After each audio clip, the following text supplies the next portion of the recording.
Welcome to the Sci-Fi Center, the place to be, where comic books and wrestling collide magically. Movies, TV shows, and pop culture we share.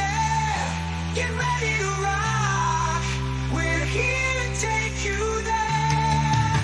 From superheroes to aliens in outer space, we've got the latest news and reviews in our embrace.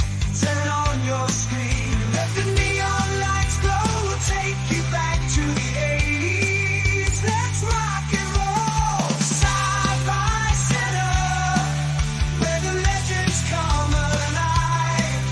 Get ready to geek out, let your imagination thrive. We're diving into the past with a touch of modern flair.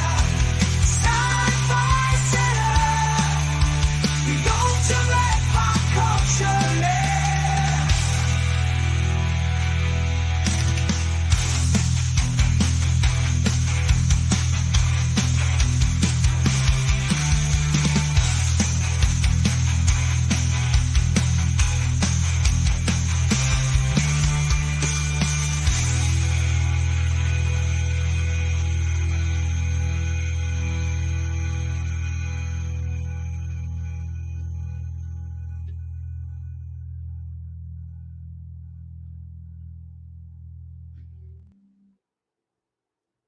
Of course, there's a really loud car show, whatever the fuck going on outside.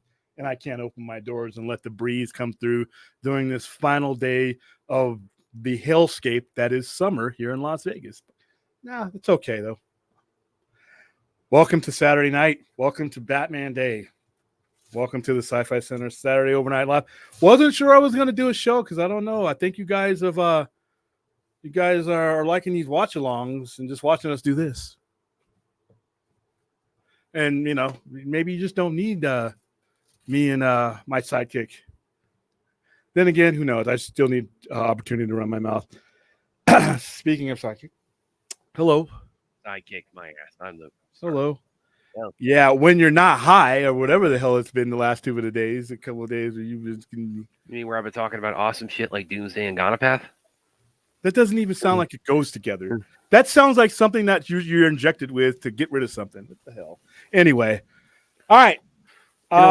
We are playing this trailer tonight. Oh no! Don't get us kicked off for some bullshit I've never heard of, dude. That Let's would see. suck. At least if you're gonna get us kicked off, let it be like something like a Academy Award nominated or winning, whatever. Anyway, most of what we're going to talk about is the extension of what we've been talking about all week. Full on reviews of some of the stuff that we saw. Obviously, we watched all 8 episodes of Twilight of the Gods, which I very much enjoyed, and I'll tell you why.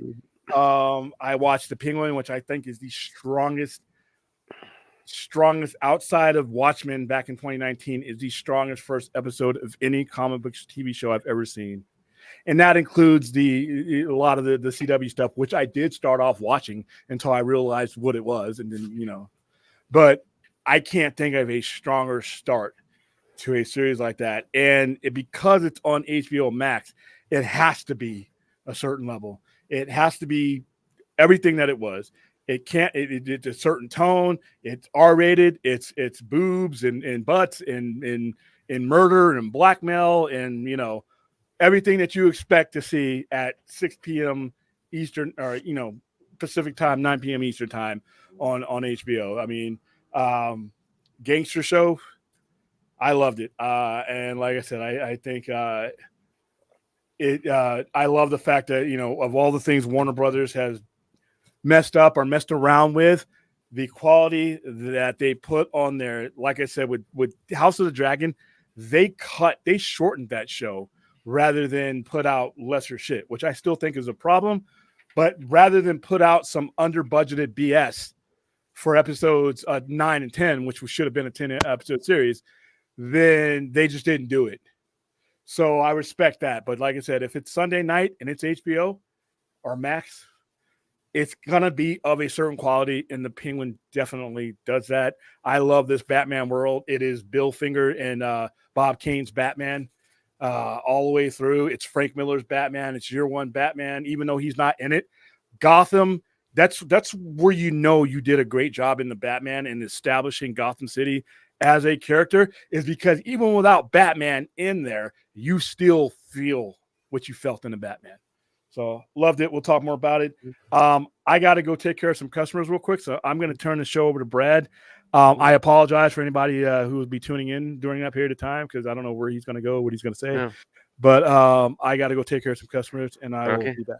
Well, okay. I'll just show you guys the trailer for this movie. And don't get us kicked off, too. That's very important, please. It's a Bollywood movie. It's like we're not getting kicked off for that. William's just like hovering in the background, making sure I don't do anything wrong. I think we should be okay with it. Well, okay.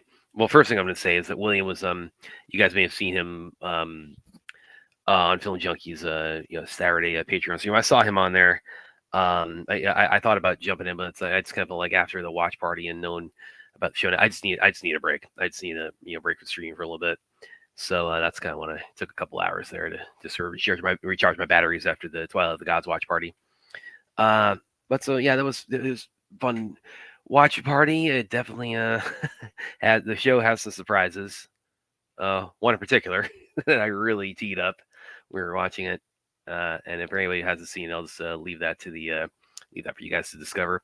It was also has the Twilight of the Gods has the distinction of being the Sci-Fi Center's first our first screeners that we've gotten, because my background in entertainment journalism, I've very well versed in getting screeners and setting up interviews and things like that. So I decided in the last couple of months, I decided William's treating the channel as an extension of his business, and I wanted to start also from my end start treating it as an extension of my professional life in journalism. And so part of that was like I want to if we can get interviews set up, get maybe people involved with the stuff we talk about, kind of drop in on some of the watch parties if at all possible. We've already done that with Liam O'Donnell on the Skyline watch parties we did, and also wherever possible get some screeners for stuff that we watch and cover on here. Aaron just spoiled the cameo in the comments. It's like, you know what? Screw it. I'm gonna bring up your comment, Aaron. I really enjoyed Twilight of the Gods and the Jesus cameo. Yes. Okay. I'll spoil that. I will not reveal the context though. So I'll leave it at that. But yes, none other than Jesus H. Christ makes an appearance in Zack Snyder and J.L. Lee's Twilight of the Gods. You'll have to find out how. Let's find out how. But anyway, yeah. So I got us the screeners for Twilight of the Gods. We were able to see that, I think, about 2 weeks before the show dropped on Netflix. So we were able to get a pretty good head start on that. And yeah, I really, really enjoyed it. And we'll talk more about it tonight because we're doing more breaking down our thoughts on it after the watch party today. But yeah, I absolutely thought it was phenomenal, and I look forward to seeing more from it. So, oh, double mean there, fourth. But you know what? William stepped away, so you know what? I think we should be okay with this, because I keep talking about this Bollywood martial arts flick that I just am obsessed about when the hell this thing is going to be on either home media or streaming. And I've put it in the chat, and you know what? You guys just need to see what I'm talking about. So I'm going to go ahead and share it. Yeah, I'll play it safe, Williams. I'll play it without the sound. Okay. So, saw this in theaters. I live in Savannah, Georgia, and a couple theaters in our neighboring town, Pooler, which is about like 10 miles away. It's not a big drive, but I go out there to see stuff sometimes. It's not my main theater, but I do like going out there for it. And a lot of it's like for like stuff like re-releases or imports like this. And like one of the theaters out there has the owners from India, so he he has connections, bring a lot of stuff from India over there. And I'm a big fan of Tiger Shroff already, and this came out last October. Went saw it. I was really looking forward to it. Absolutely loved it. And then, yeah, just unfortunately did not perform well commercially either, in India or stateside. So, but I mean, movies bomb all the time. Doesn't stop people from like putting it out on, on the secondary market after theaters. So, and it's had a number of TV premieres in India, but for whatever reason, just I think it was supposed to be on Netflix. They had like some kind of deal set up, but hasn't for whatever reason just total radio silence on when it's going to be on. It has either physical media or streaming, and drive me nuts. So I keep googling about that, keep searching Twitter about that. Don't know when it's going to happen. I hope it's by Christmas this year, because as you can see, the action scenes and the musical numbers and the overall scale of it, pretty damn awesome. I actually interviewed Brahim Chab a while back for his work on Monkey Man. He was also the villain in Ghana Path, so you got to ask him about that. Yeah, he's really great to talk to. But yeah, as anyone knows, I'm a big martial arts nerd, and this is one of my favorites from last year. But want to add it to my shelf or my queue, but again, not been made available yet. Hopefully that changes by the holidays. But anybody who it comes across anything on Google says, hey, it's finally like on eBay or on Amazon or on Netflix, so I could see like stuff like this awesome kick again. Let me know, because I really, really, really want to add it to my shelf or my queue. There we go. That's the trailer for Ghana Path, guys. Albeit with no sound, just to play it safe for William. There we go. Okay. Yes, I did, Droga. I saw that they have cast Toph Beifong for the second season of Netflix's live-action Avatar. In fact, let me look that up again, because her name is escaping me. But yes, I did. In fact, I tagged Aaron because I made Aaron a fan of Avatar. And its original incarnation animation. Of course, this is the Netflix live-action version of it, which is so much better than the horrible Last Airbender movie from 2010. Where is it? Damn it. I'm trying to find where her name. I know she the casting shows me. I'm just trying to find like where they what the actress's name was.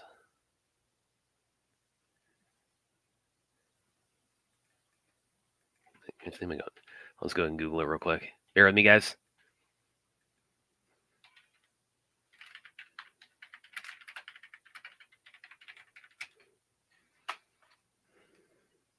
Maya or Mia Check, or I think I pronounced that right. That's who will be playing Toph on season 2 of Avatar. Oh, Toph is awesome. Yeah, Toph. And for anybody who hasn't seen the show, Toph is an Earthbender, but she's also blind. So she has kind of a Daredevil thing where she's blind, but she can perceive the world around her through her feet, because she can sense the vibrations in the earth. So that's how she again has like her equivalent to like the radar sense of Daredevil. So and she is the one who teaches Aang earthbending on Avatar. So she's an awesome character. So I'm very much looking forward to seeing her. Yeah, I guess so, Aaron. On Twilight of the Gods. Yes, again, this is we're having fun with the very surprising Jesus cameo in Twilight of the Gods. Jesus Christ Superstar in Twilight of the Gods. Aaron, after she saw that, she said, like, I want Zack Snyder to do a Jesus movie or a Ten Commandments movie. Like, yeah. I think he'd do pretty awesome with that. I mean, as we see through his filmography, he definitely uses a lot of Judeo-Christian imagery and symbolism and themes in his filmography. And of course, it's all over what he did with Superman, and even like there's a parallel to that with Batman, with the sacrifice Batman makes in the in the final 2 parts of the story. Yeah, he'd do awesome with that, I think. Okay, let's see what else you guys got for us. Let's see. While William's coming back, because William's not even backstage right now.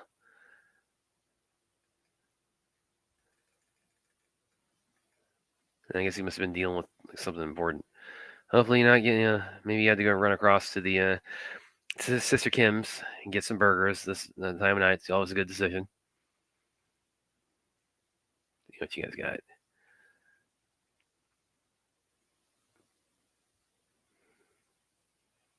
Well, if the stream were taken down, Droga, I wouldn't still be seeing comments in the in the chat. So I think we're safe.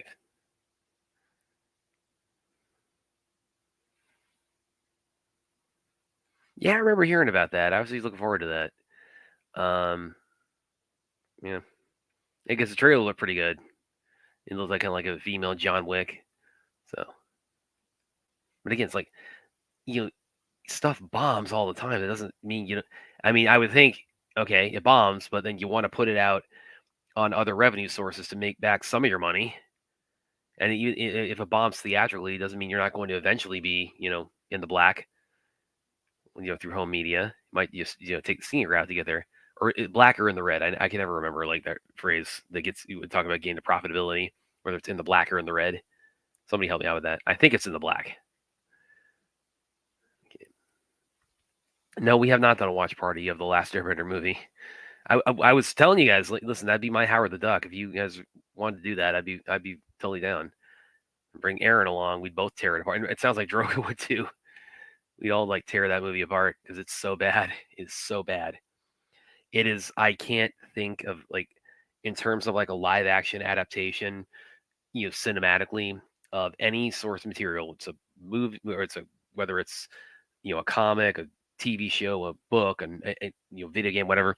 I can't think of something that's adapted to live action cinematically where the contrast and quality is as definitive in the adaptation and the original source material, where it's like it's that stark. It goes from something that great to something that horrible. I've never seen anything where it's like that much of a gap in quality from the source material to the adaptation than for the last Airbender movie. Yeah. But if you want to do a watch party on that, it's like, listen, guys, that's not like scary movie. It's like, you're not torturing me. It's like, no, I'm bringing my knives for that.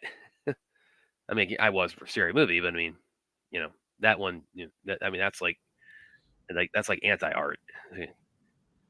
I played the trailer with the sound off. We're still going, so. We're still going. All right, cool. Hold on for a second. Something I want to bring up here.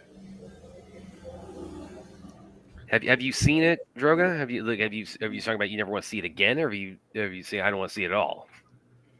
All right, so I had to abbreviate my opening because I had a customer in the store, but as I said earlier this afternoon, we reached a milestone that I really don't want to overlook. We reached 100,000 views. A lot of that is a tribute to the amount that we stream, but you know what? The views are views. People, this is relatively. It just seems like last week we were at 95, and the week before we were at 85, and so we're averaging. It looks like I think 8,000 a month. Oh, that's not more. Really Actually, I'm sorry, 21. We're averaging 21,000 views a month average. We're at 1,000. We're at 1,100. Yeah, I know it says 1,000 or 9 or whatever. No, we're actually at 1,100 subscribers so far. So our next goal from up there will be 2,000, and then from that beyond, 100,000 views. That's a lot of time. And I think our watch hours are up there in the unbelievable area too. So everybody who is tuned in, everybody who's been involved, even our goofy open panels, which. Brad, everybody that's contributed to this, give yourself a pat on the back because 100,000 of anything, when there's a lot of options out there when it comes to online content creations, and we've strayed away from a lot of other topics that really have built other networks up. We could have done it the steroid way, but we decided that wanted to, like I said, I just want to talk about things that make me happy, and I don't want to make this show work.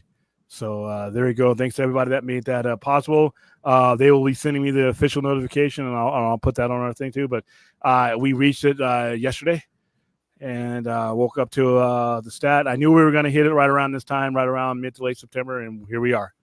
So 100,000 views so far. Thank you to everybody that made that happen. All right, go ahead, Brad. You were saying something. Oh, well, I think I was talking to Droga, and but yeah, I mean, awesome milestone to celebrate. Clearing 100,000 views, and I mean, what William was saying too about like their angles that we don't tackle that that could accelerate the channel growth because there are other channels that kind of make their bread and butter off of just controversy. And do that here, and even like topics we do cover that kind of might have like an element of controversy to them. It's like we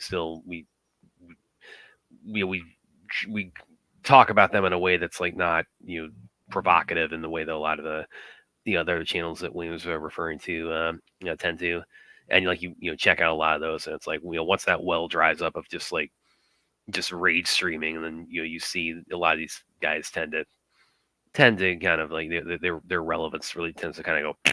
So glad we've avoided that. Yeah, they built up the views, but it's just there's nothing to keep people coming back after certain things of the ship has left. So here you go. Yeah. All right. Okay, go ahead. I'm sorry. Only Drogo's coming here. Damn it, come up. Isn't there going to be No, we're not doing that. Doing what? I'm not seeing the screen right now. This nonsense about like scary movie rewatch party to Nope, never happening. Yeah, well, you know what? Money talks. No, never happening. Not for all the money in the world. Not for all the money in the universe. That is. I'm taking over the show in perpetuity because we're never doing this. Okay. It's not happening. Never. We are saying never. We are saying never. Kind of people. We are saying never. Never. Okay, you can come in back in now. Money talks. Yeah, and bullshit walks, and this is bullshit. Okay. Not especially if it's for charity. Yeah, it's for sure going down. All right. And bullshit walks. Yeah. So for some reason, I'm having kick trouble. From studio. Let me see. Anyway, let's hit the chat. Well, I'm trying to, but it's like it's my mouse isn't clicking like it's supposed to. Because you've been fucking around trying to get rid of me this whole time. So Okay, I think I got it now.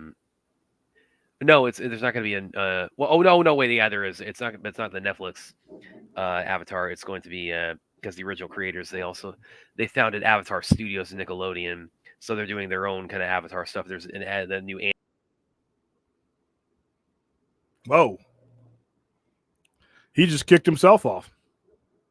Well, I know nothing about Airbender, so I'll wait till Brad comes back to answer that question. Let's see what else we got. Penguin good. Agatha has promise. I've heard that a lot.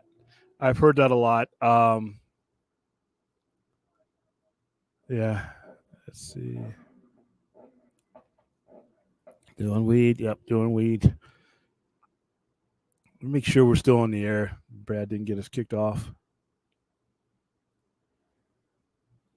On the hill up. I'm still here. Yep.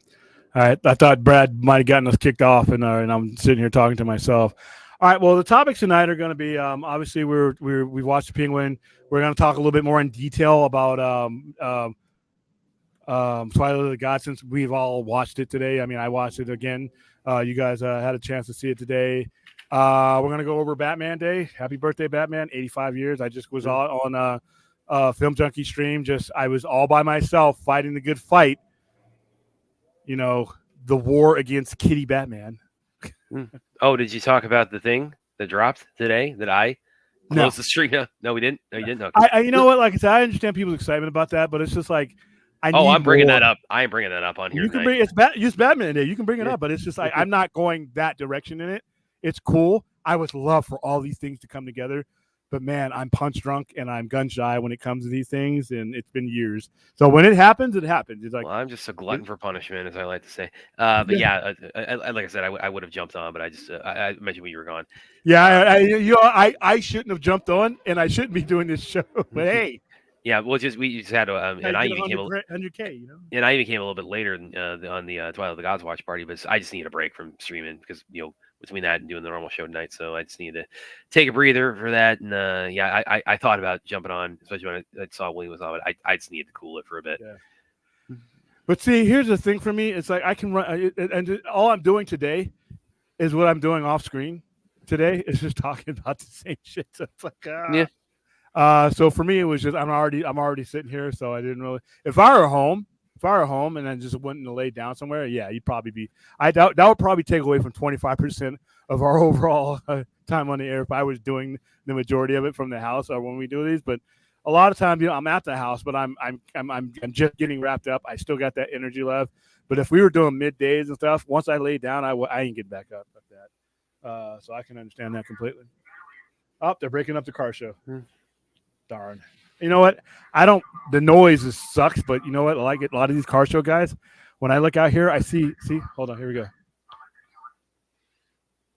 Yeah, see, they're wrapping them up. You can see Metro out there. And by the way, Droga, to answer your question before I had that hiccup, whatever it was. Yeah, so yeah, what was guys, that? Yeah, I don't know. I need to check my computer. I hope I don't have a virus. But I thought you got us kicked off at first. I'm like, God damn. No. But so the guys at Avatar Studios, the original creators, they're doing, their own Avatar stuff. Netflix has got some live action Avatar going right now. The Avatar Studios, doing their thing with the original creators, which again, as William says, it's like we got multiple avatars going. Nobody seems to be confused. Yeah, people are gonna be fine. But so at Avatar Studios, they're the first thing they have coming up. They're doing an Avatar animated movie that's a continuation from the series. I need to double check. Is that supposed to be out? I think that is supposed to be out next year. If not next year, definitely 2026. But yeah, that is the Avatar movie that's coming next year. And as to when season 2 arrives, I mean, it sounds like they're already rolling on it at Netflix with the teaser they put out and the casting of the top. So I mean, that could be by next year too. All right. And by the way, one of my topics was something we discussed last night. And I'm glad I got Brad here because I think Brad is going to be a subject matter expert for me. How old was Bruce Wayne when he first became Batman? How old? Okay, I thought you were that's the question. I promised Spidey we would address it tonight because I didn't want to drag down last night's show. I think. Well, I mean, it really kind of depends on which version you go by. Like you're talking about, like how old he is, like when he first starts as Batman. Yes, when he first dons the cowl. Usually, my understanding is that usually they tend to portray it as like in like 28 to like 30 range. That's where I'm at. And I think because of not just the timeline and certain things take a certain amount of time, even at the minimum, the proficiency that he is at is better. He's better than anyone at anything he does. That includes a ninja. And you being a martial artist, you just know how long it takes to get where you're at. We're talking ninjas. Yeah, and I, by the way, I have plenty of things I still want to improve.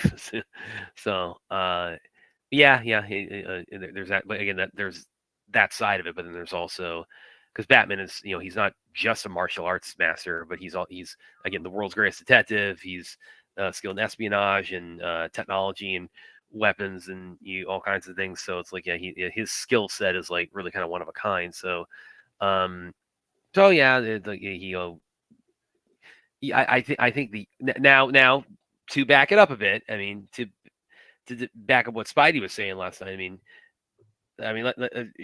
this may be like a little flub in the timeline. Kind of the Dark Knight Returns timeline we were discussing specifically because again, it's like you so many different iterations comic wise. You can you pinning it down to like any one thing, saying this is Batman's age, full stop. When you start, you got so many different timelines to work with, but again, his stated age in the Dark Knight Returns is 55, and they say, okay, he was Batman for 20 years, and then he retired for 10, then he comes back at 55.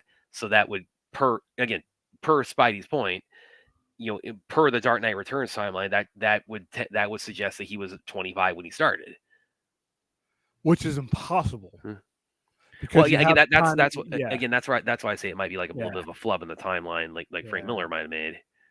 Yeah, like I said, I mean, in Batman Year One, remember when he comes into being Batman, but you got to figure, even if you take away the literature, which is it's there to back it up, there is the time that you knew he left Gotham for years, and then he came back, and the fact that he is a college graduate, he is a law school graduate. He's a criminal. He has a criminal law degree as well, because that's what he uses that in his everyday application. And then the fact that you just don't become that good of a detective right out of the chute.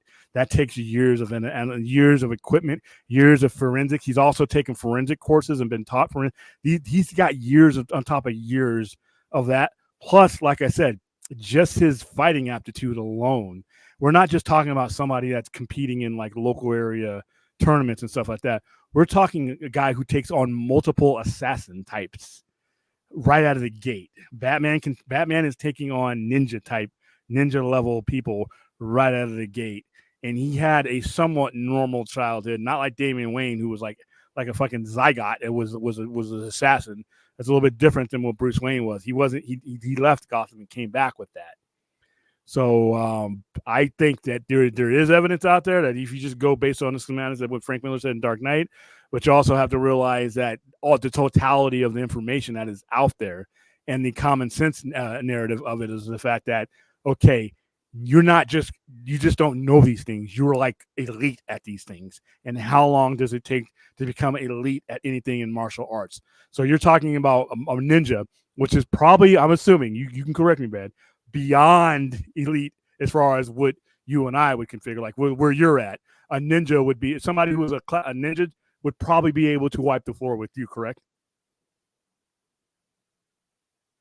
You're muted.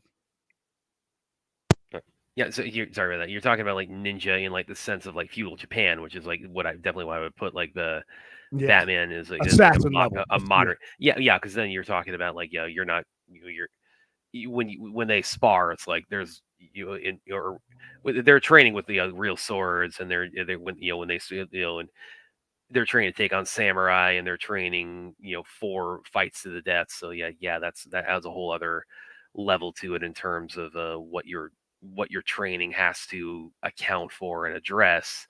So yeah, it's like I mean, you can still learn ninjutsu today, in modern schools. But people aren't obviously going around in ninja suits and on assassination missions, in the so it's not like the same kind of context. But yeah, like with what Batman does, he's he he's an example of somebody who would undertake ninja training in a modern setting. So it's like this is like ninja from feudal Japan, like adapted to the modern world in terms of their training, in terms of their tactics, in terms of their weaponry, in terms of everything. And then of course, then you have the fact that Batman also, his training accounts for his methodology also has to account for the fact that he's also fighting metahumans a lot in different contexts. So yeah, it's fair to say fair to say I would not be Batman. I would not. You put Batman and I in a fight, I would in almost all certainty lose. Yeah, and I am in all modesty pretty good. When Stick, in conversely, when Stick started to train Daredevil, the first couple of months he gave him the basics of how to use his senses. That was one of the main things. But it was 7 years, over the course of 7 years, is he got him to that level, to where Matt Murdock can fight ninjas. He could probably fight the ninjas without his superpowers. He's that good. Daredevil is an expert. Daredevil can take on multiple ninjas with skill and take them out. And Batman is no less than that level. And as far as I'm concerned, they're probably about equal when it comes to that kind of fighting skill. And then the same thing with Elektra. Elektra's a ninja.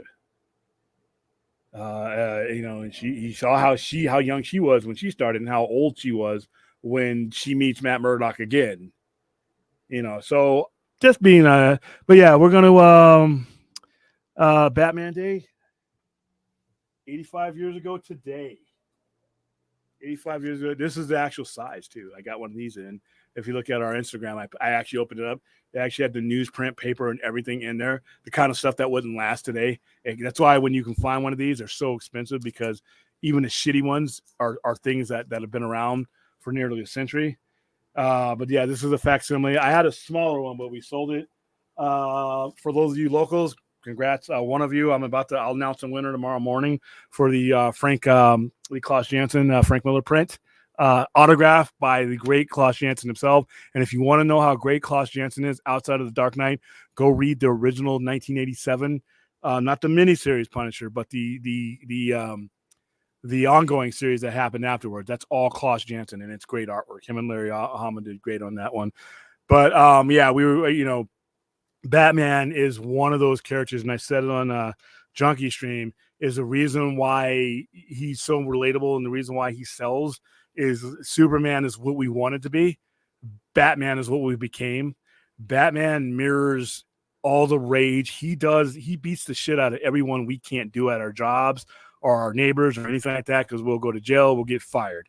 Batman is that avatar for us. Batman crushes the skull of the guy you want to.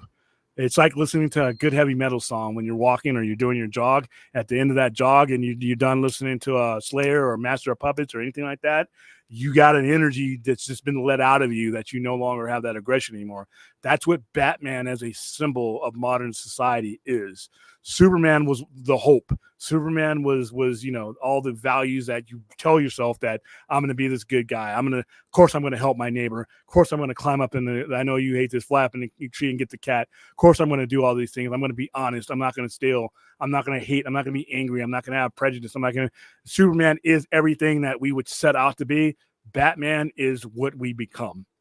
And more so in the modern society than anything, because the outlook that when you created a Superman, it's the hero that you wanted to go across the world and take on all the evils that we just couldn't do at the time. He was created at a time 3 years before we were even in World War II. We were involved in World War II.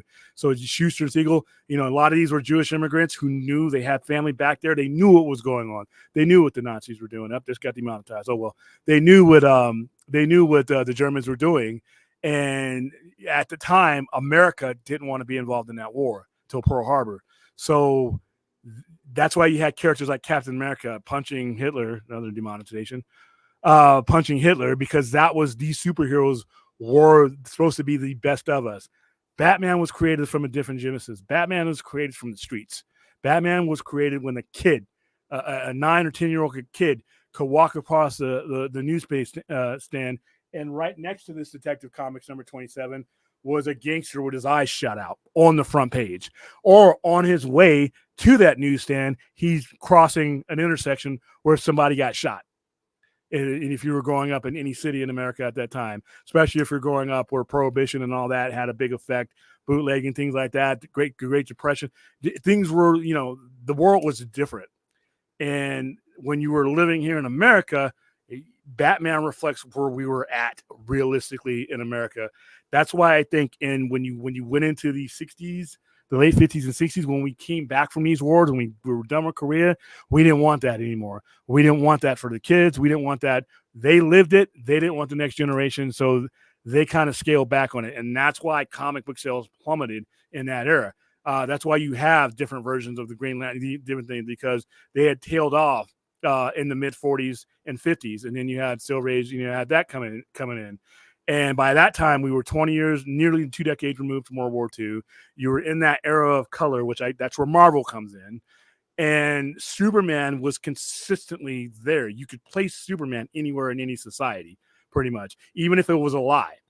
Even during the Vietnam War, where you always didn't trust the government to do the right thing during Watergate, didn't matter. Superman was that kind of like, it was that lie. You could tell yourself this was still us.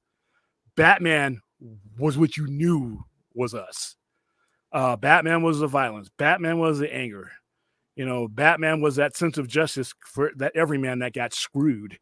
And that's why I think Batman outsells Superman. That's why I think Batman's more relatable. Because, like I said, it's easier to relate to what you are than what you wish you could be. 85 years, like I said, this is a character that my grandfather took off the shelves when he was a kid, or he was a young adult. My dad's entire, he handed it down to me, and here I am. If I ever have any kids, I'm going to hand down that Batman. What has been interesting is to see the portrayals of Batman. I obviously have an issue when I don't think you can transform Batman into something that's suitable for kids. I will die on that hill. I don't give a fuck. I put an example in on the last stream I was on just a few minutes ago. When I went to go see Friday the 13th as a 6-year-old in the theaters, the movie attendant didn't say, hey, little William, we can't let you in, but we got a softer, kinder version of Jason, or Jason's mom will show you. You could just come over here and we got a water gun for him. No. I was either ready to see Jason or I stayed my ass home. It just turns out that I was ready. Same thing with Michael Myers. Same thing. And people say, well, that's a dramatic. No, it's not.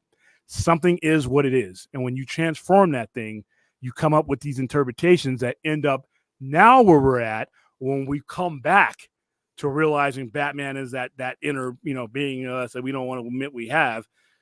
We still have people who are growing up with the cartoon saying that that's the definitive of this and that's the definitive of that. Yeah, go look out on these streets. Go watch your news. Go look at your newspapers if you still get them. Batman at its best is reflective of the society that's what we are around the world. When it's at its worst when it tries to be something to suit an audience that it was never made for. That's every Batman day. I end up having a discussion. I had this discussion today with two generations of Batman fans that came in. One of them 100% agreed with me because he grew up in the era that I was in, and then the other one, like I said, all they knew was the soft, cuddly, diaper rash, underoos version of Batman. That's all they knew, and it's like, wow. But like I said, I don't care if I'm 1 in 100. You don't transform things that are what they are into something else, and you might as well just make it into something else. But I think with Batman, and it's going to be interesting to see what James Gunn's Batman is, because I don't know if he goes back to the campier Batman. Are we there still in that? Even back in 1990s, this isn't 1990s anymore. We're in 2024. We've had a whole bunch of shit that's jaded us since the early 90s, and a lot of ways to be jaded. Can you make a camp or a lighter Batman? And even with the Nolan films and Matt Reeves and all these Batman in the last 15, 20 years have been ass kickers. So it's going to be interesting to see how future interpretations of Batman on any medium are. Are we going to go in a direction, are we going to try to make him soft and cuddly again? Or are we going to make him like Matt Reeves' Batman, where there was no reason to give that guy those extra 10 punches, but I'm glad he did. You see what I mean? It's just, that's the Batman I want. That's the Batman that and I grew up with Adam West. I grew up with the Super Friends and all that silliness, but I didn't take that with me in adulthood. See, I left it there, and I embraced Musichelli, Frank Miller, in some cases John Byrne, Neil Adams, all the guys who, and then all the way up till now. I mean, some of the best stuff being told now is based on the core character that Bob Kane and Bill Finger developed. So you're a bit younger, so you may have come through the generation where things got softened up. How do you feel? What do you feel Batman means today? Make sure you unmute yourself this time. Doing that. Yeah, I keep doing that. Sorry. So you're talking about like symbolically or tone wise, or thanks, Aaron. Just in general, just generically. I mean, yeah. So when I think of I think a lot of what you said kind of reflects kind of when I think of Batman. Like I think of Batman is he's a conduit for really for Bruce Wayne's kind of repressed rage, and he's also a vehicle that we project a lot of ourselves onto that with, and he's he kind of he represents the capacity that we wish we had to be able to get our hands dirty and and just clean up a lot of the ugliness of the world in a way that just we just can't do. Like you said, like Superman, Batman is who we become, and like Superman is kind of who we're shooting for. And that's, I mean, that dichotomy of the two of them is was really what makes them such a great yin and yang with Batman. I think when I think of Batman as a character, it's almost sounds like I'm talking about the Hulk. Because I think of Batman, it's like one of the key emotions I think probably is most central to him. Really, I would say is anger. I would you talk about somebody like and having your parents murdered in front of you, and having such an witnessing injustice and feeling helpless, and but then finding a way to fight back against that. I think when I think of like somebody in that situation, I think of somebody I think of somebody who like has a lot, who represses their anger, but Bruce Wayne is somebody who is created an outlet or a vessel to be able to release that. And so everything William says there, it's like Batman. It sounds almost like you're talking about the Hulk, but when I think of Batman, it's like that's that's kind of the emotion, I think, is like, really is kind of the driving force behind him is anger, but also it's anger that, that he's learned how to, that he's learned that, like, not weaponize is the right word, but he's learned how to turn into a tool. So it's, it's not just blind rage, but it's anger that he knows how, that he's found a way to turn into something that he can, that can be constructive, um, or that he can, that can, something that can be like for the betterment of other people. And yeah, that's, you talking about like the, would like the camp, like a campy version of Batman work today? It's like, yeah, I mean, it's a question that's, definitely going to hang over like any any effort to kind of take him back to that. And that's not to say like there's no room for any kind of lightheartedness or, humor in Batman, but taking it back to like the '60s era with where how much he's evolved since then, and kind of what he in the collective consciousness represents now. It's like, yeah, I think you're kind of finding an uphill battle there when if you remove anger, if you remove, if you remove, that core of Batman, where it's like it's so much of it is about, it's about somebody who's like felt helpless but found a way to turn that into, a tool, to combat that helplessness. It's like, I feel like, yeah, you're kind of taking it two steps backwards. So yeah, that's my long way to say. When I think of Batman, I think, I think of somebody who's, found a way to turn anger into a tool, and that's probably the simplest way I could boil Batman down. Is anger made into a tool. Joga, do not conflate or confuse evolution with distortion. Evolution is something that grows from what it is and furthers. You're talking about a distortion. You're talking about changing the nature of the character, which is the character. And once you've done that, that's not evolution. That's distortion. Two different words. And numbers, no. What ended up happening is once after World War II is over with, they put in a lot of different rules. Yeah, the comics code. The comics code. Yeah, Statue of the Innocent during that time. Yeah, and a lot of guys who were buying the comics, not only were they aging out of it, they just didn't appeal to them, and so that's why the comics. And yeah, you had TV, you had other things for kids to do.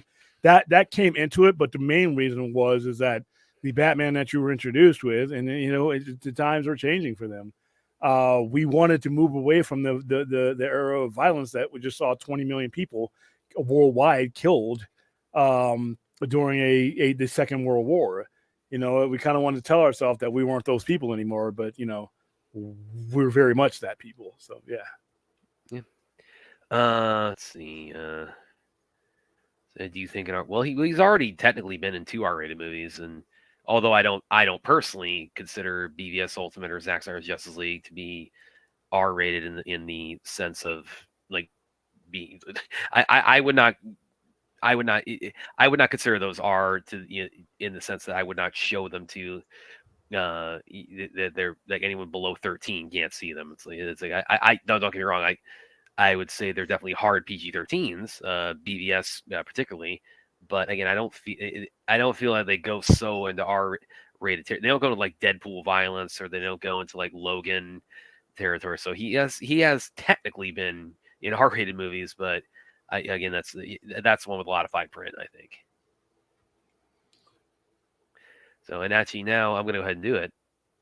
Since we're talking about Batman Day, I'm going to go ahead and share a little present we got for Batman Day. Yeah, the way you broke into the show with it, I thought we were getting an announcement of the damn movie.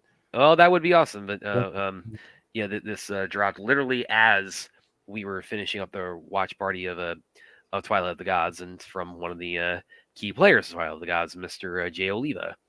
For Batman Day, he decided I'm going to give you guys a little peek behind the curtain of the Batman versus Deathstroke movie that is part of this unfinished franchise that you guys keep begging for. So his caption was very basically just "Happy Batman Day, everyone," and Batman hashtag. And I'm gonna go ahead and enlarge the image here. You know what drives me crazy? Because he posted one like this about like 2 years ago. And it was just Deathstroke with a sword with Batman's face reflected in it. And you know what? I just can't. I don't know why. It's basically a me thing, but his signature there, Oliva. I just every time I see it, it's like, and I'm not telling Jay how to sign as John Hancock, but every time I see it, I just keep thinking that's a cue there.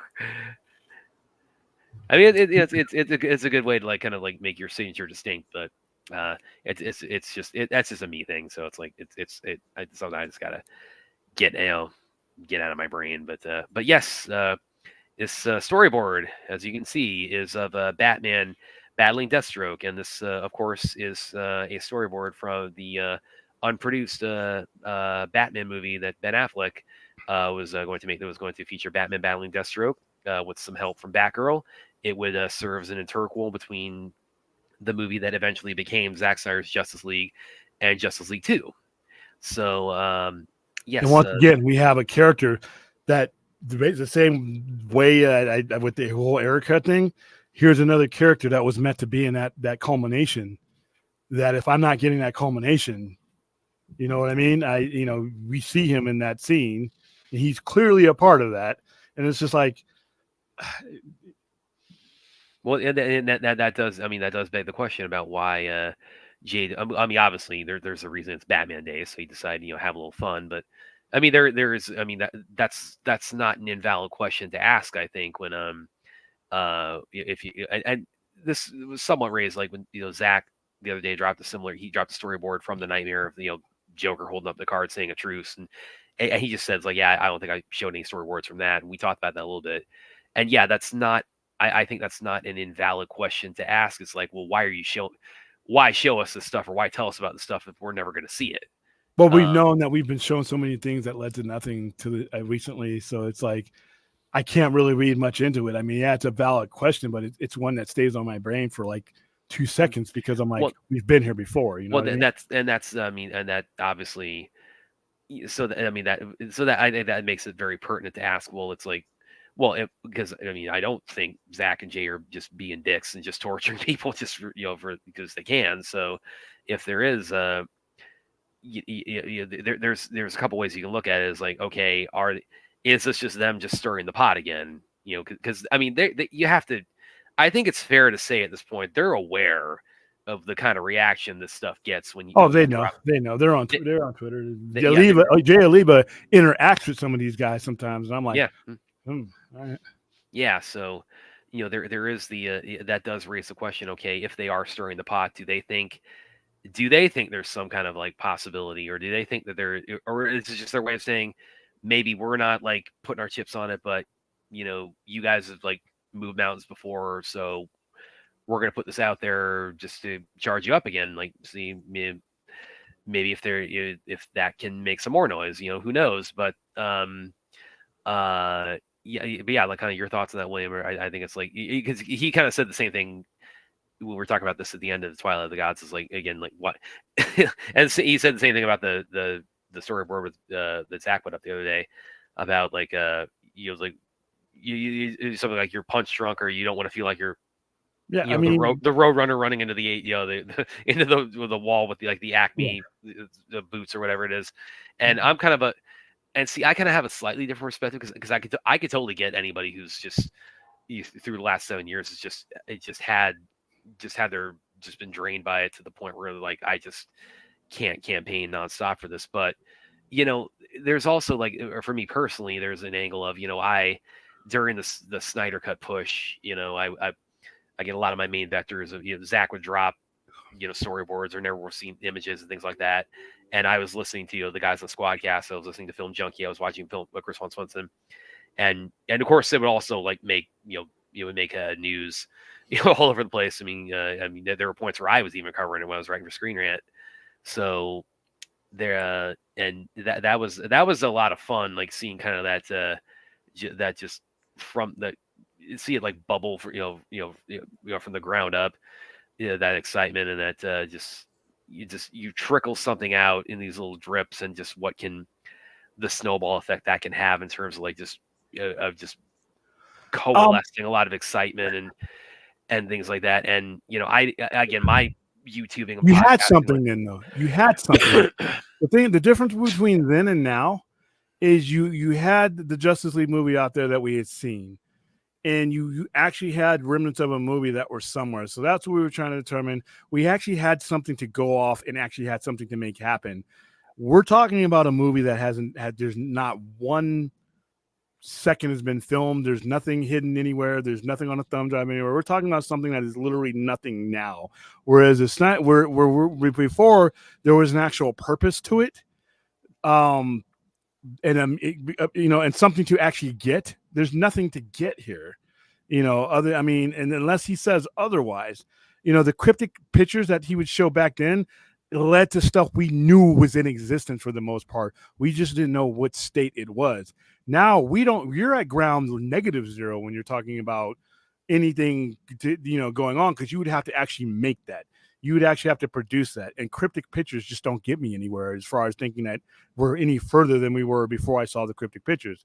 Now, if you had told me that, there's some footage, 75% of a Batfleck movie was filmed and the air cut was, was on its, it's on its way and done, things like that, then I could see it because you're closer to the edge. There's no edge here. It's just pictures. It's just, Well, yeah, but and that's why I say it's like I can understand that perspective, but going back to the kind of like the the way I personally like, again, this is much more of a me thing, because my YouTubing and podcasting life did not begin until early last year. So there's a part of me that kind of like relishes the idea, like, okay, if they keep this up, it's like I kind of would have liked to at the time, have been like, oh, what if I was on like a YouTube show or a podcast or what have you? It's like, okay, he dropped the next thing. Here's the image of Darkseid. Here's the image of Martian Manhunter. And break it down, week by week. And I remember just how much that just kept building and building and building and building, and how I remember just the the kind of the feeling of like the underground, how underground that felt, but at the same time how mainstream it got, and how fun it was, to break these things down. So there's a part of me that like kind of relishes the idea, like, hey, Zach, Jay, if you guys you're gonna keep this up, I kind of like the idea, like, and now I'm on a YouTube show where it's like, okay, here's the next one they drop. Let's deconstruct it. Let's dissect it. Let's talk all about it.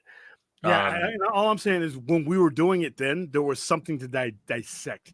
It's like you're trying to investigate a crime scene, where there's no crime being committed yet. There's nothing there yet. Well, we know the storyboards are out there. I mean, it's I don't know.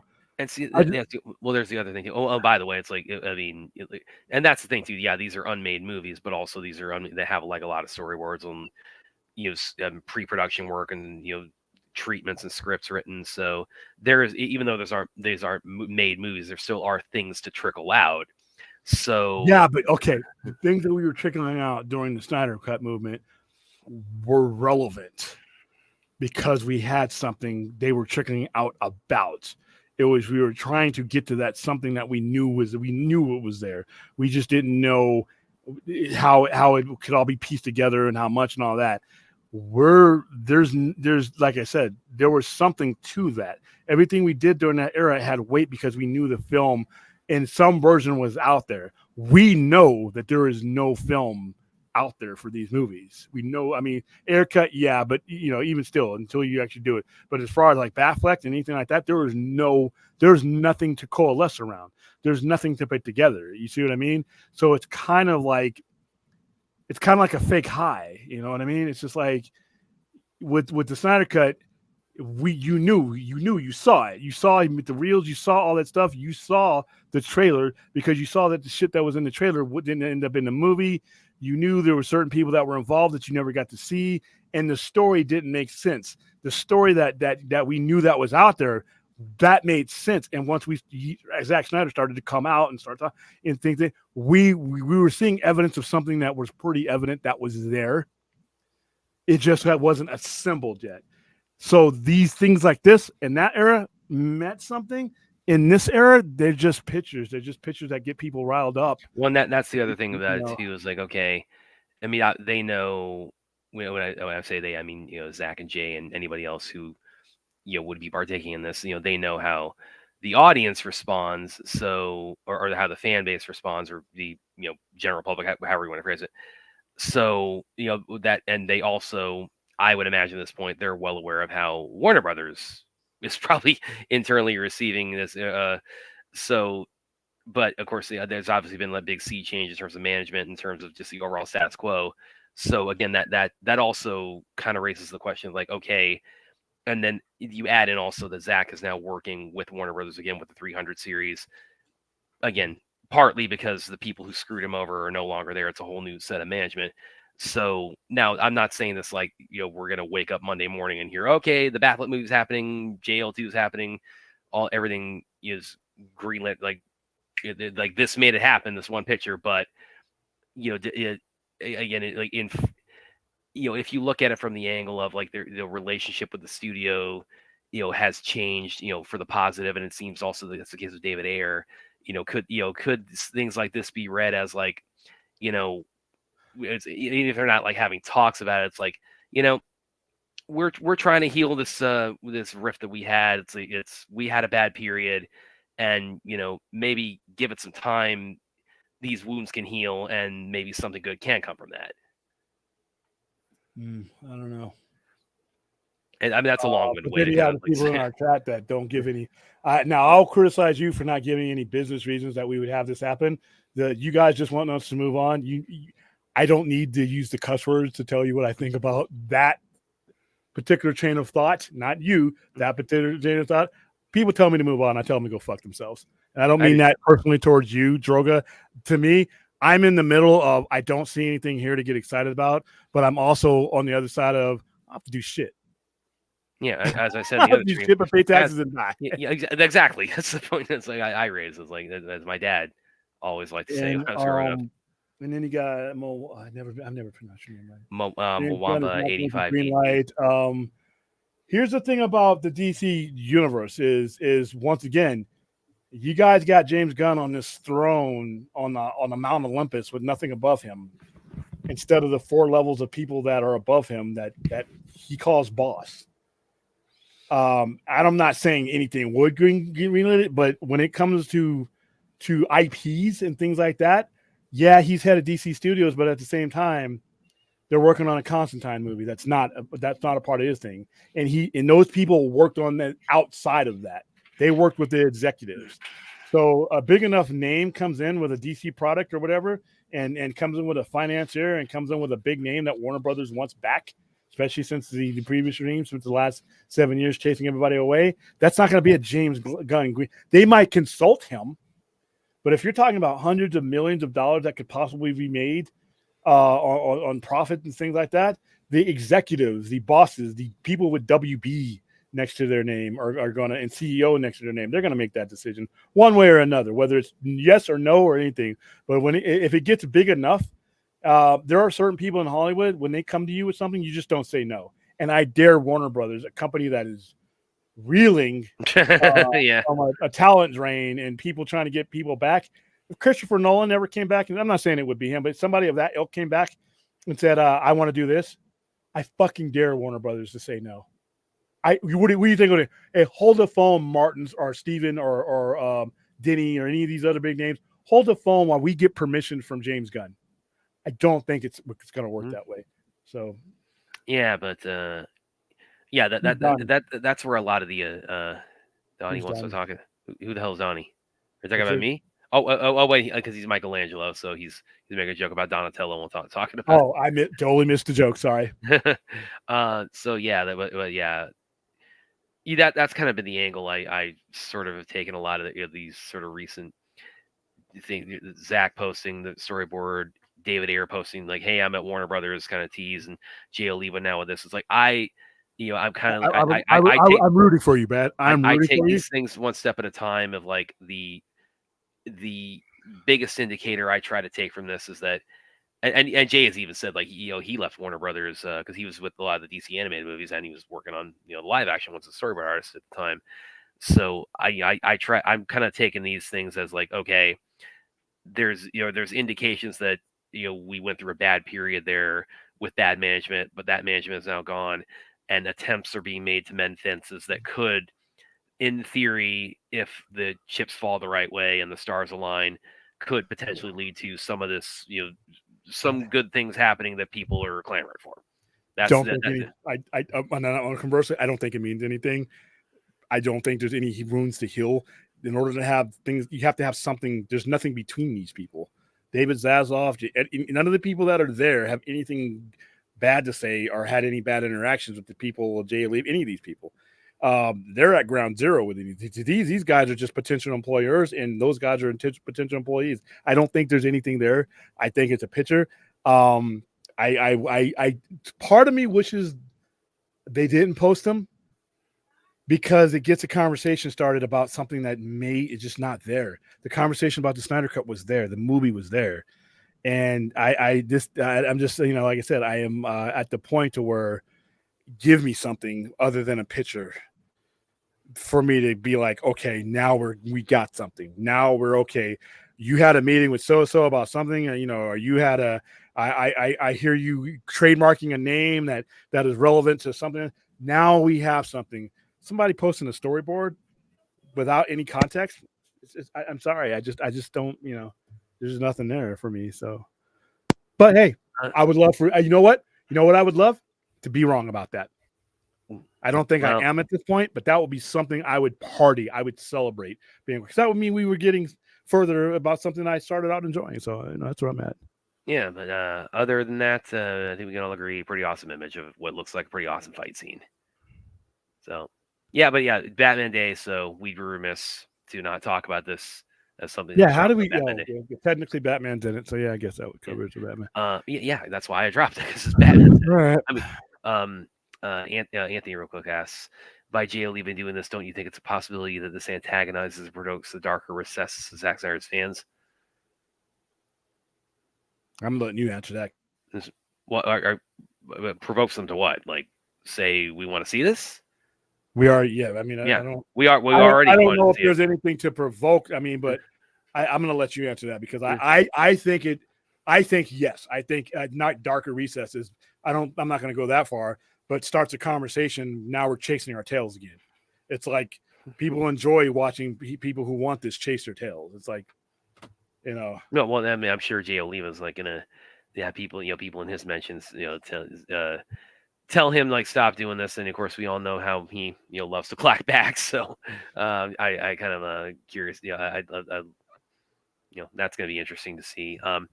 But I mean, it's the antagonizes kind of because it's again he's showing us a snapshot of something that was not made, but that a lot of people want to see. So again, it's okay. I think he's kind of clarifying. No, what I mean is provoke. Is that the proportions of the fan base that were attacking people were legitimately criticizing the movie because it wasn't good? I mean, those are just people with opinions anyway. This isn't going to make a difference. Well, yeah, it's like, and people. I mean, people sling mud at each other on social media all day. That's why I think the whole toxic fandom debate. It's like, I mean, again, when BVS was out, I said before, it's like I couldn't go on my own social media and talk about liking it without people, both that I knew and that I didn't, just jumping in to tell me, no, here's why it sucks, here's why you suffer liking it. So I didn't even.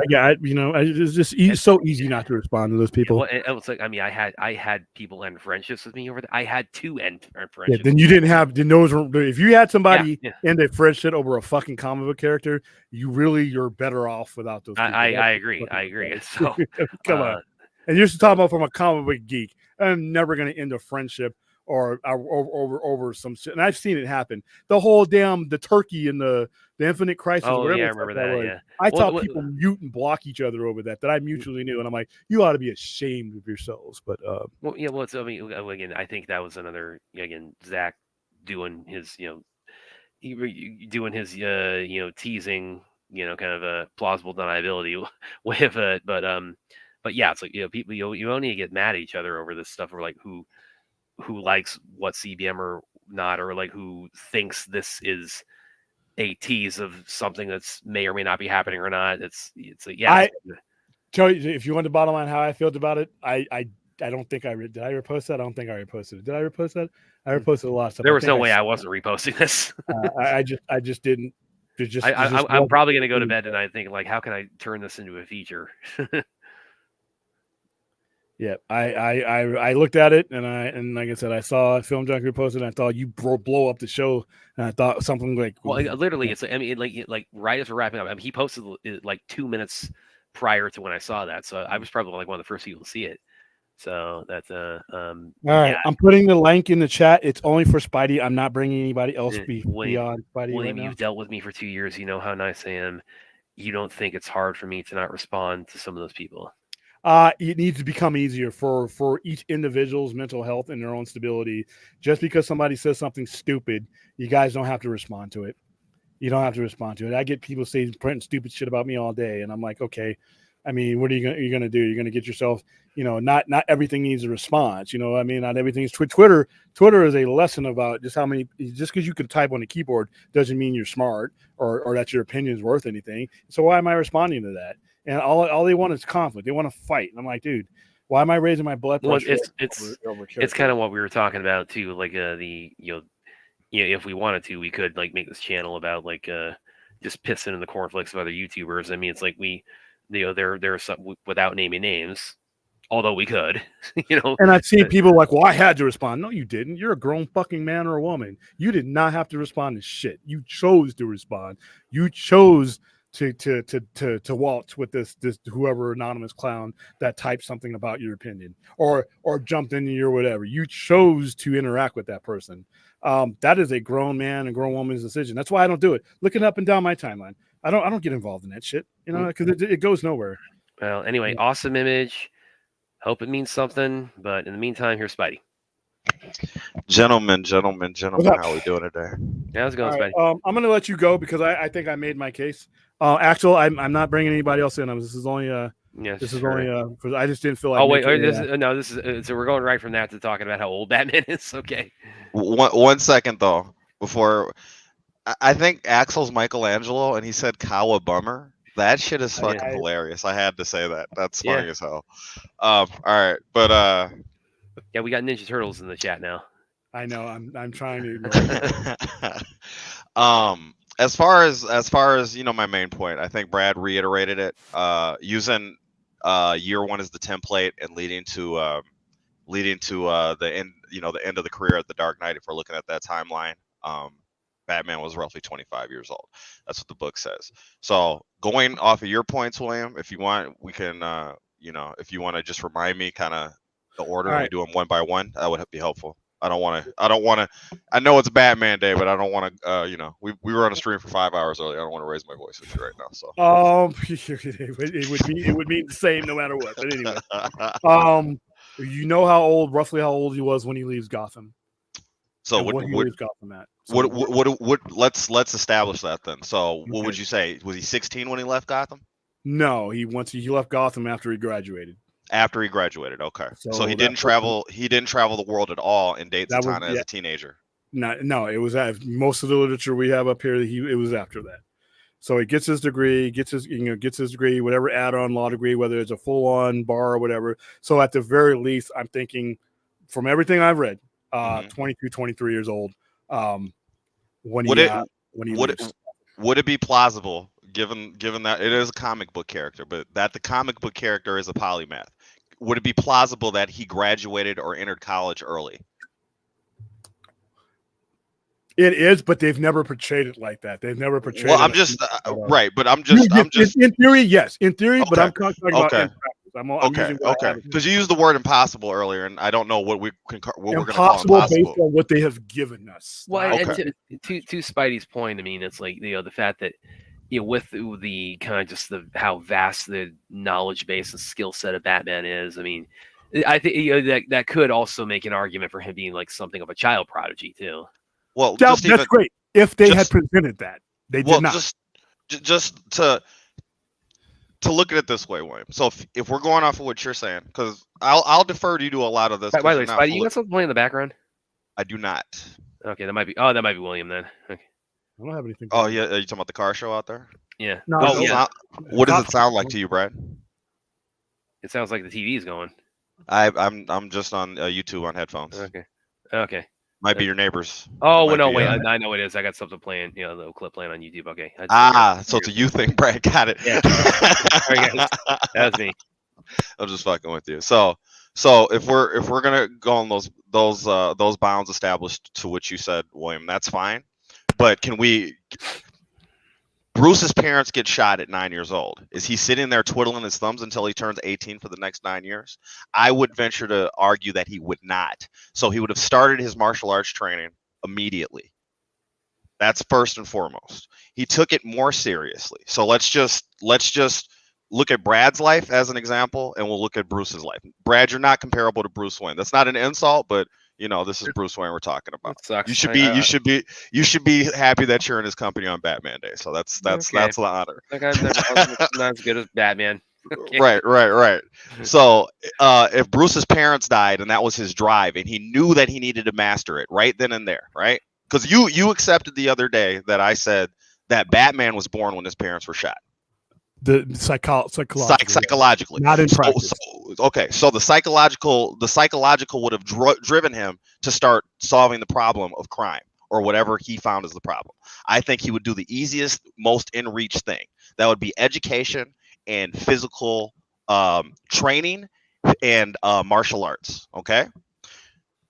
Anything that he could have done in the United States or within Gotham City, he in all likelihood had started doing this. I don't take the show Gotham as a template where everybody's in their 40s or 50s and he's a teenager. So by the time he's Batman, they're geriatric. That's not the route I'm going. So I'm not going to say there's a criminal supervillain Gotham City when Batman's 9 to 18 years old.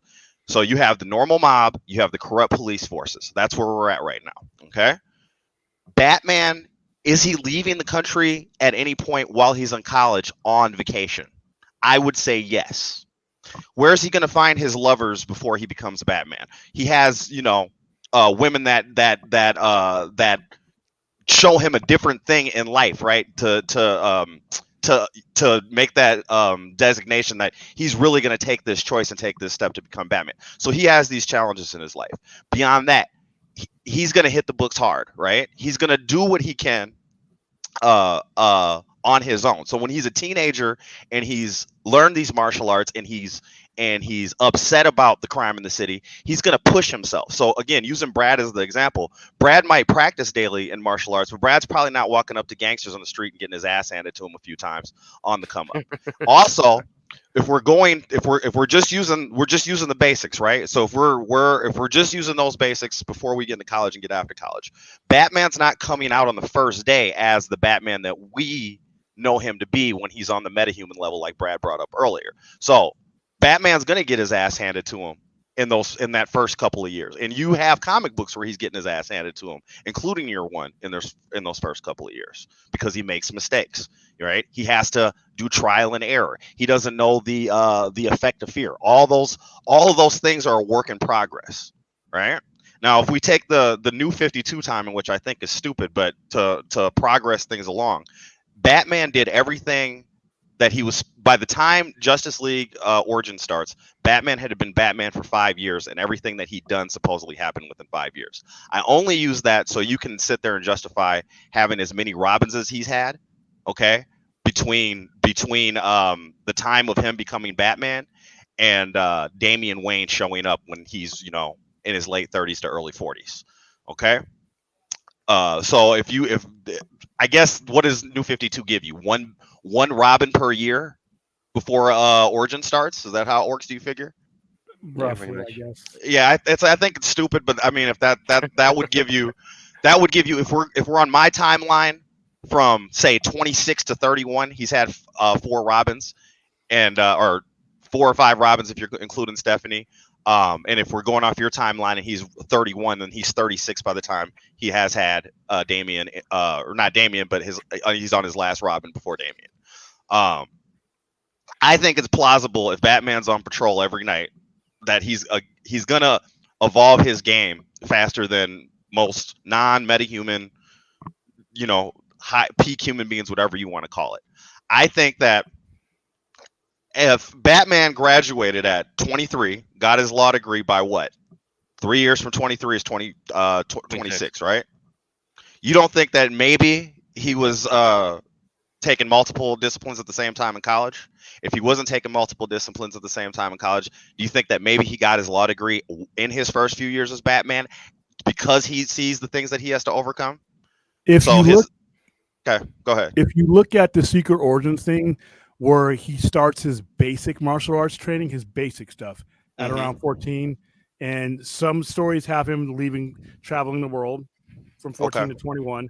Others don't have him leaving until he's graduated college. So can we just based on a happy medium, can we use the 14 to 21 to get started on the work of being Batman? Okay, so let's say we do that. So Okay. according to that origin story, Mhm. he then goes and spends years at monasteries training and goes all over the world meeting every top detective he can, training over those. Henri Ducard, the Yeah. Question, so on and so forth. That still puts him, for me, that still puts him. How long is he taking these disciplines? So That's the thing about it. That's what's ambiguous about it. So that's where I use what you're basing. his resources would be unlimited, right? Well, his resources would be unlimited, but even like I said, you still have to learn. Take the time to learn it. But if he's learning enough at them, let me ask you something. Can we use Brad as a reference here? Just yeah, Brad. I tried. That's all I did. Right. Brad, you learned martial arts. When did you start training martial arts officially? I bounced around. I first got interested when I was about probably 5 or 6 years old, and I bounced around some karate classes here and there. I didn't really. It wasn't until I was 15 that I really committed. So all told, I've been. What did you take? What did you take as your first discipline? I first started Taekwondo. And how long was it before you took a second discipline on? That was about 2 years later. That's when I first got started. Did you stop training Taekwondo when you took up the new discipline? Nope. Did you find it easier to take up a second, third, and fourth discipline as you maintain training and condition in the first? Yeah, okay. when you've got a base that you're starting from, that makes it very easy to adapt. Going from one to another. Right. So I'm just using that in the physical. Now, William, to your point, Batman would have to travel around the world, and it might not be possible for him to learn escape artistry and theatrics at the same place at the same time. No. I'm saying, regardless to what he learns, you have to become proficient enough at it. And my point is, he's in a psychological mode, in a physically conditioned mode, in a receptiveness to an education that when he's picking up disciplines, he is in a mode where he is picking them up faster. Not because we're talking now. We're going beyond Brad now, because we're talking about. No. This is why I was trying to. I want to clarify that. I do want to clarify that. So if he's educating himself, right, and he's taking on college courses, right, and he's taking advanced college courses, because he would have to be the Bruce Wayne that we understand him to be, correct? So if he has that mental mode going on right then and there, the day after college, do you think he's turning that off when he goes to Henri Ducard to learn the detective skills? Yeah. When he goes to Zatara, do you think that he's just going to start slacking? Okay. No, he's going to take it seriously, and he's going to. I'm not saying that he becomes a master that second, but Bruce has now created a learning method, right? That's creating Batman. This is not average Joe Schmo walking down the street. He's absorbing these things and he's putting them together, because by the time he's 3 years after his debut, he has enough proficiency and competency to make everybody on the street scared, make the supervillains respect and fear him, and have the other metahumans saying, "Who the hell is this guy?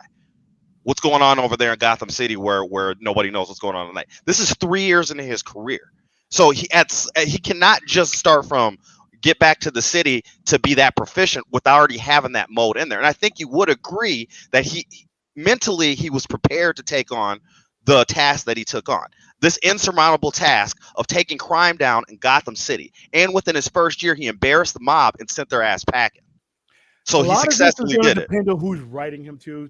Understood. Yeah. That's why I want to. When I do ask you these things, I want to qualify them by you, because nobody else right now in this. By the way, I'm not a big fan of. I'm not either. Age up with what I'm saying. So. Right. I'm not either. I just use that 5-year thing so you can explain things like. Dick Grayson was Robin for 42 years, right? You can't literally have a 42-year career of Robin and that kind of shit. So that's why I use the new 52 compression. As stupid as it is, it works for right now. You know what I mean? All I'm saying, William, is when I bring these questions to you, I'm asking you because you do have of course you didn't write any of these Batman stories, but you've written a lot. You've read a lot of what has been written, and what I'm telling you is not implausible.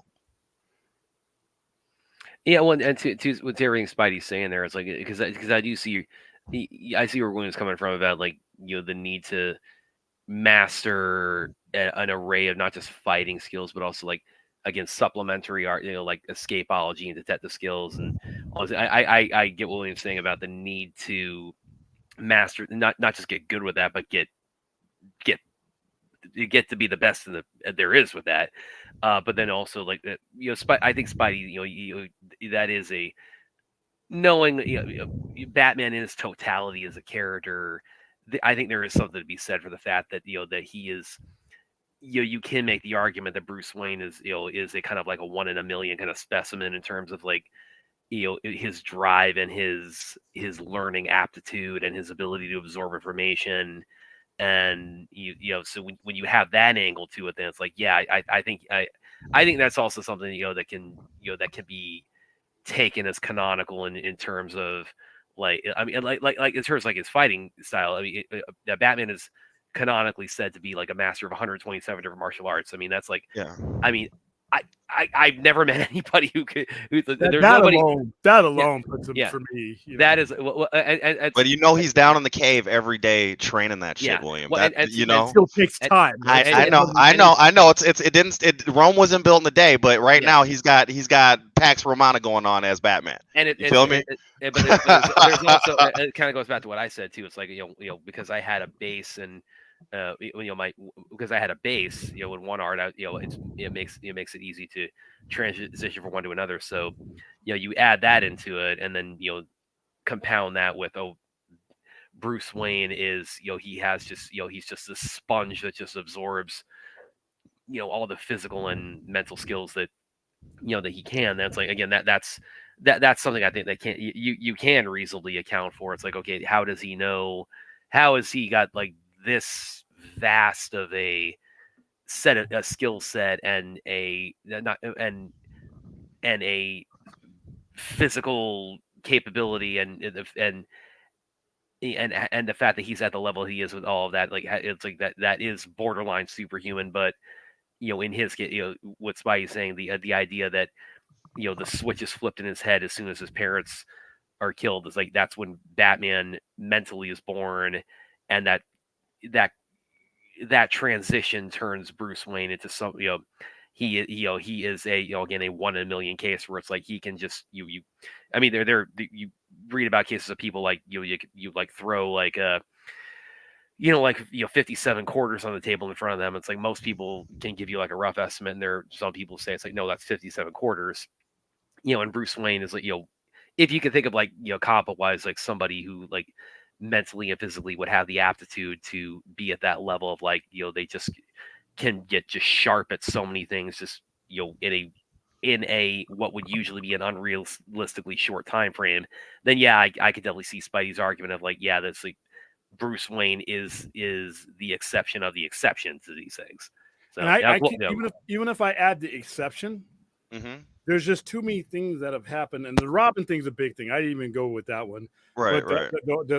He's Batman for a while before he even gets him, and when he first meets Ra's al Ghul, he's Batman for a while then, and he's in any interpretation. And now where it can get kind of gray and where you basically leave it up to the storyteller is because they've never really nailed it down. If I were writing Batman, based on everything I've seen in Batman, and to be consistent, Batman's going to be putting on the cowl earliest is 28. The youngest he's Batman for the very first time is 28. But I'm going to go with the average of 30. And that's going to put him in a physical prime. But we're within 3 years of striking distance at best, is what you're going to give me. Pretty much. In any this is kind of an interesting question on this topic. In any like any adaptation, like I mean, comics obviously it'll vary, but like anything, animation, movies, TV, whatever. It's like, do any of them ever like give Batman a stated like official age in any adaptation? Well, year one in DKR. That's what I was going off of, but I'm sure there's other. Well, I'm thinking I don't remember like Michael Keaton, Michael Keaton, Ben Affleck. It's like they're not stated to be any specific post crisis. Post Crisis, I always read and understood that both Superman and he were roughly in the same age, and Superman range. is is 30 right there. Because remember, he in Post Crisis, instead of being Superboy and then coming into whatever, he has a bunch of. He does a ton of shit before he even comes to Metropolis. Yeah, and he is a man. He's got and it's hard to really figure out what age Superman is because of his. Because he doesn't age like a human. Yeah.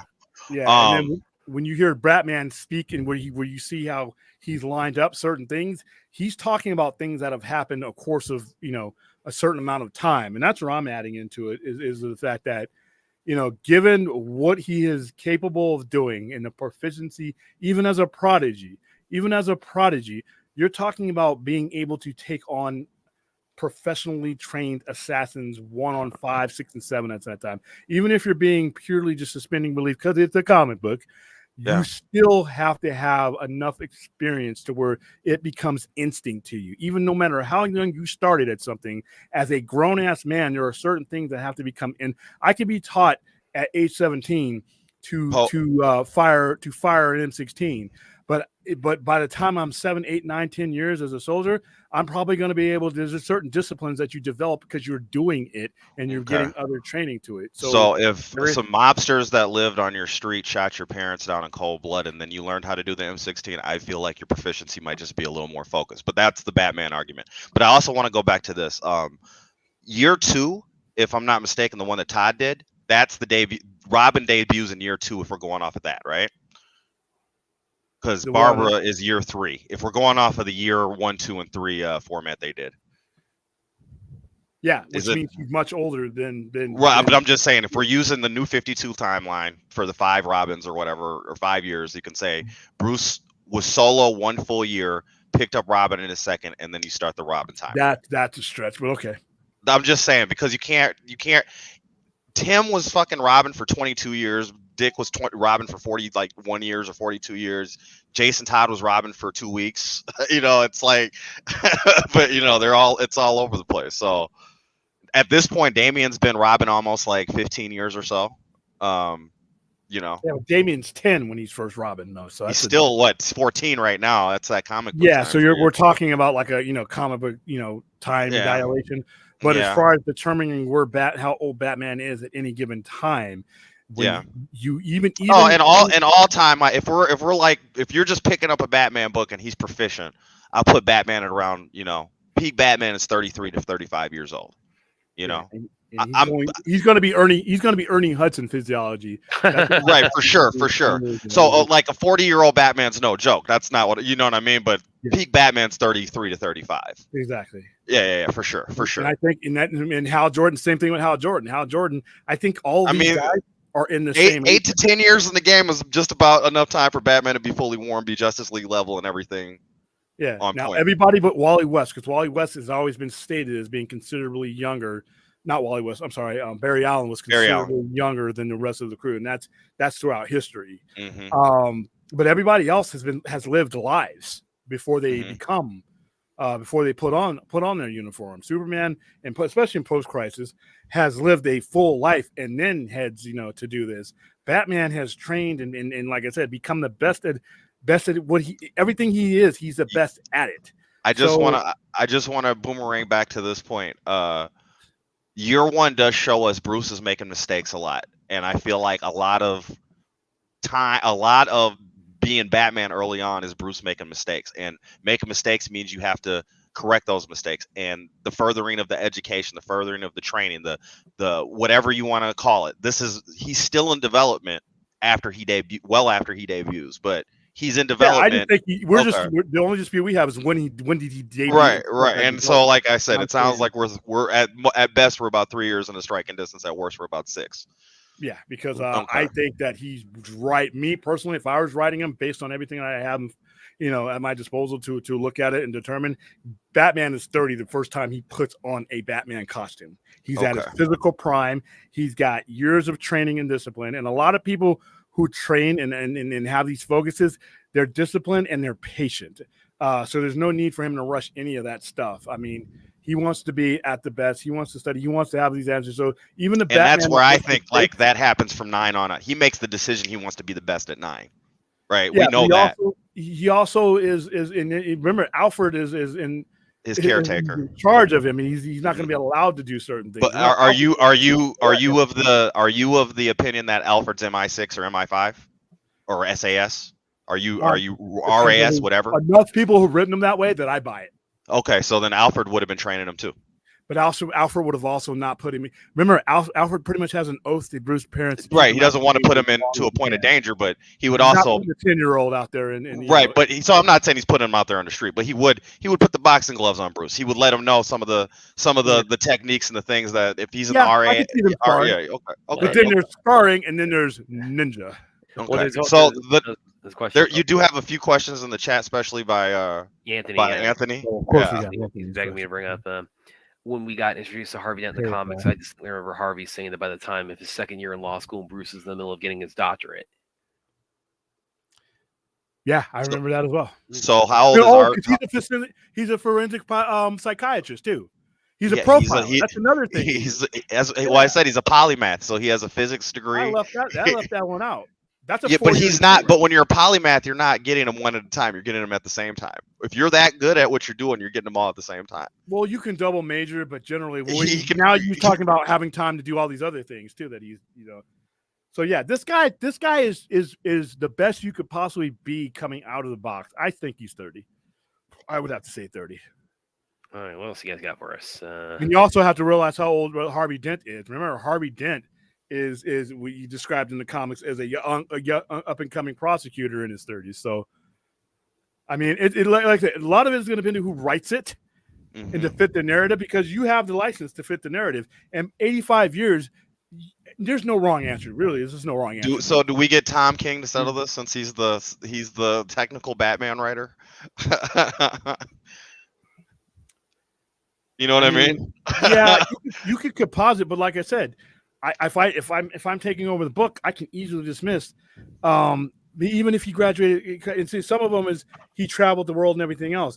But once again, there is certain things that he would not be proficient at. Even if he graduated high school and took all these degrees, he's still leaving for a good amount of time where he's not in Gotham. When he comes back to Gotham, that's where a lot of these Batman stories, even Nolan stuff, the story starts really when he comes back to Gotham. Right, but William, if he graduates at 15, that means he's in college, or he's graduating in college by either 18 or 19, and 3 years from there, he's got his law degree, and he's only got 1 more year to finish his doctorate. Okay, and then he goes to the monastery, he goes to the ninjas, he goes to the detectives. So that's the other thing I wanted to get to. Where do we put over or under when he has his relationship with Ra's and Talia al Ghul, or Ra's al Ghul and Talia al Ghul? He's an experienced Batman at that point. Does he meet Talia first, or does he meet Ra's first? Ross.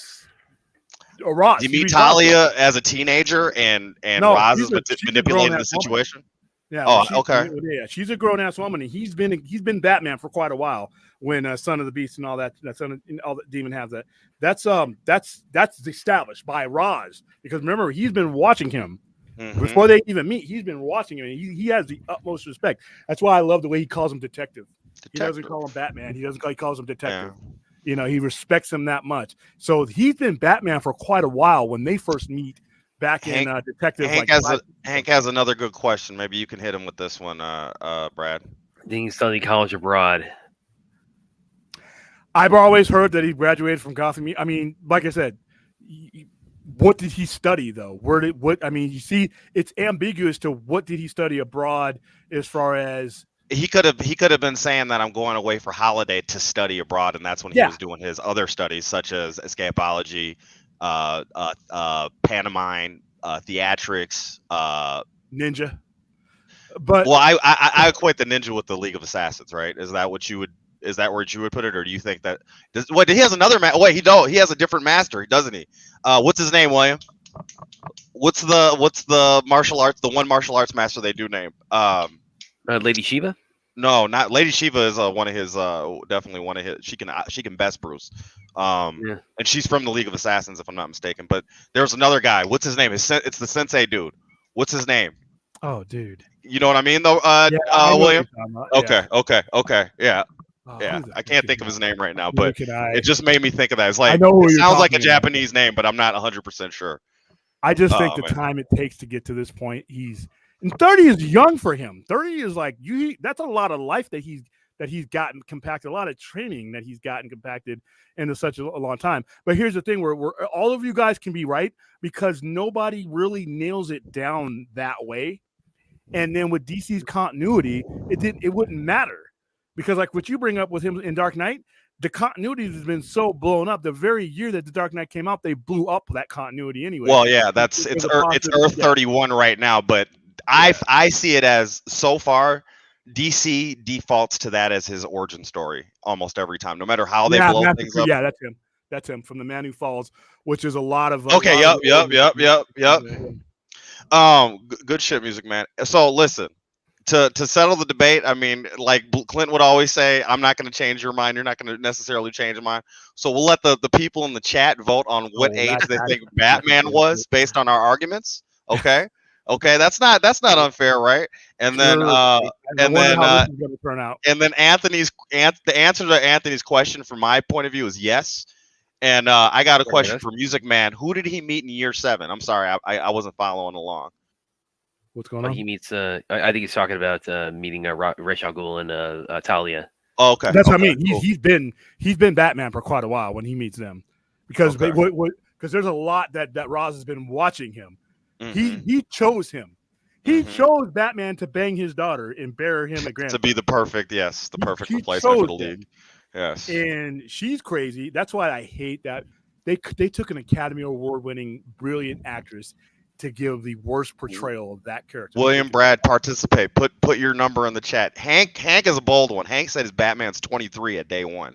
So come on, man. But everybody, including you two, go ahead and put a number in the chat. We'll average out. Claudia says 29.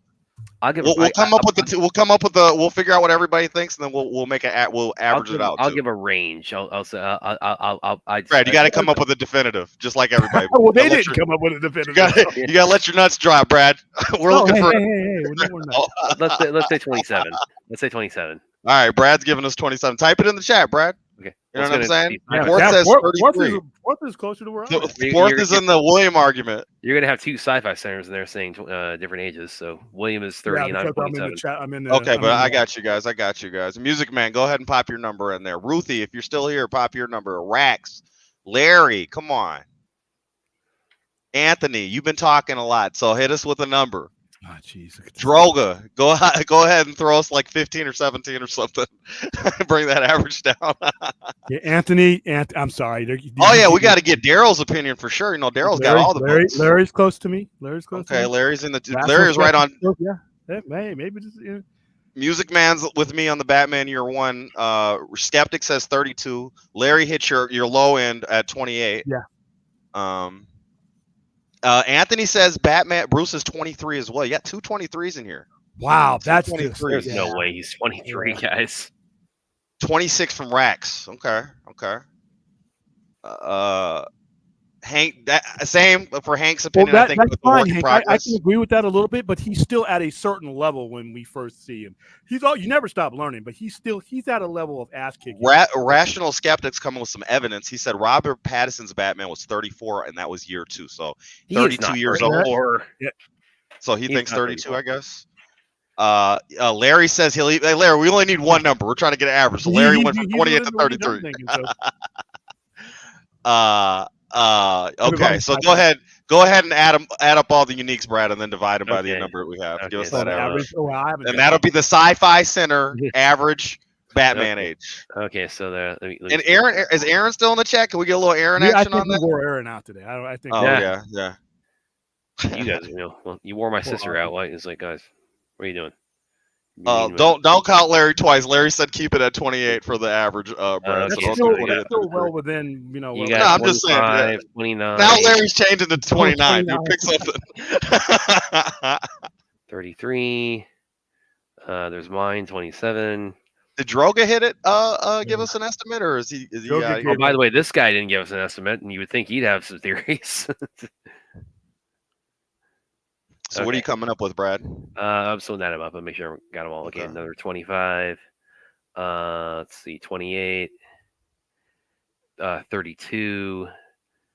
Those 23s are definitely those are definitely Guys have got to be kidding me. interesting. You think he's 23? Hey, let them come up with their, you know, they got their 33 estimates too. Oh, Larry, are you going with 28 or 33? I think you went with 29 ultimately. Okay, let me back that up a little bit. And Anthony says it's 20. Anthony says he's from the stories that Anthony's read, he graduated high school at 15 and had his doctorate at 18. Whoa. And he's saying, so he's saying 23. That's Anthony Manzano, but I think he already typed that in once. So okay. Yeah. Okay, so I got them all here. All right, so and that is how many? Oh, so 1, 2, 3.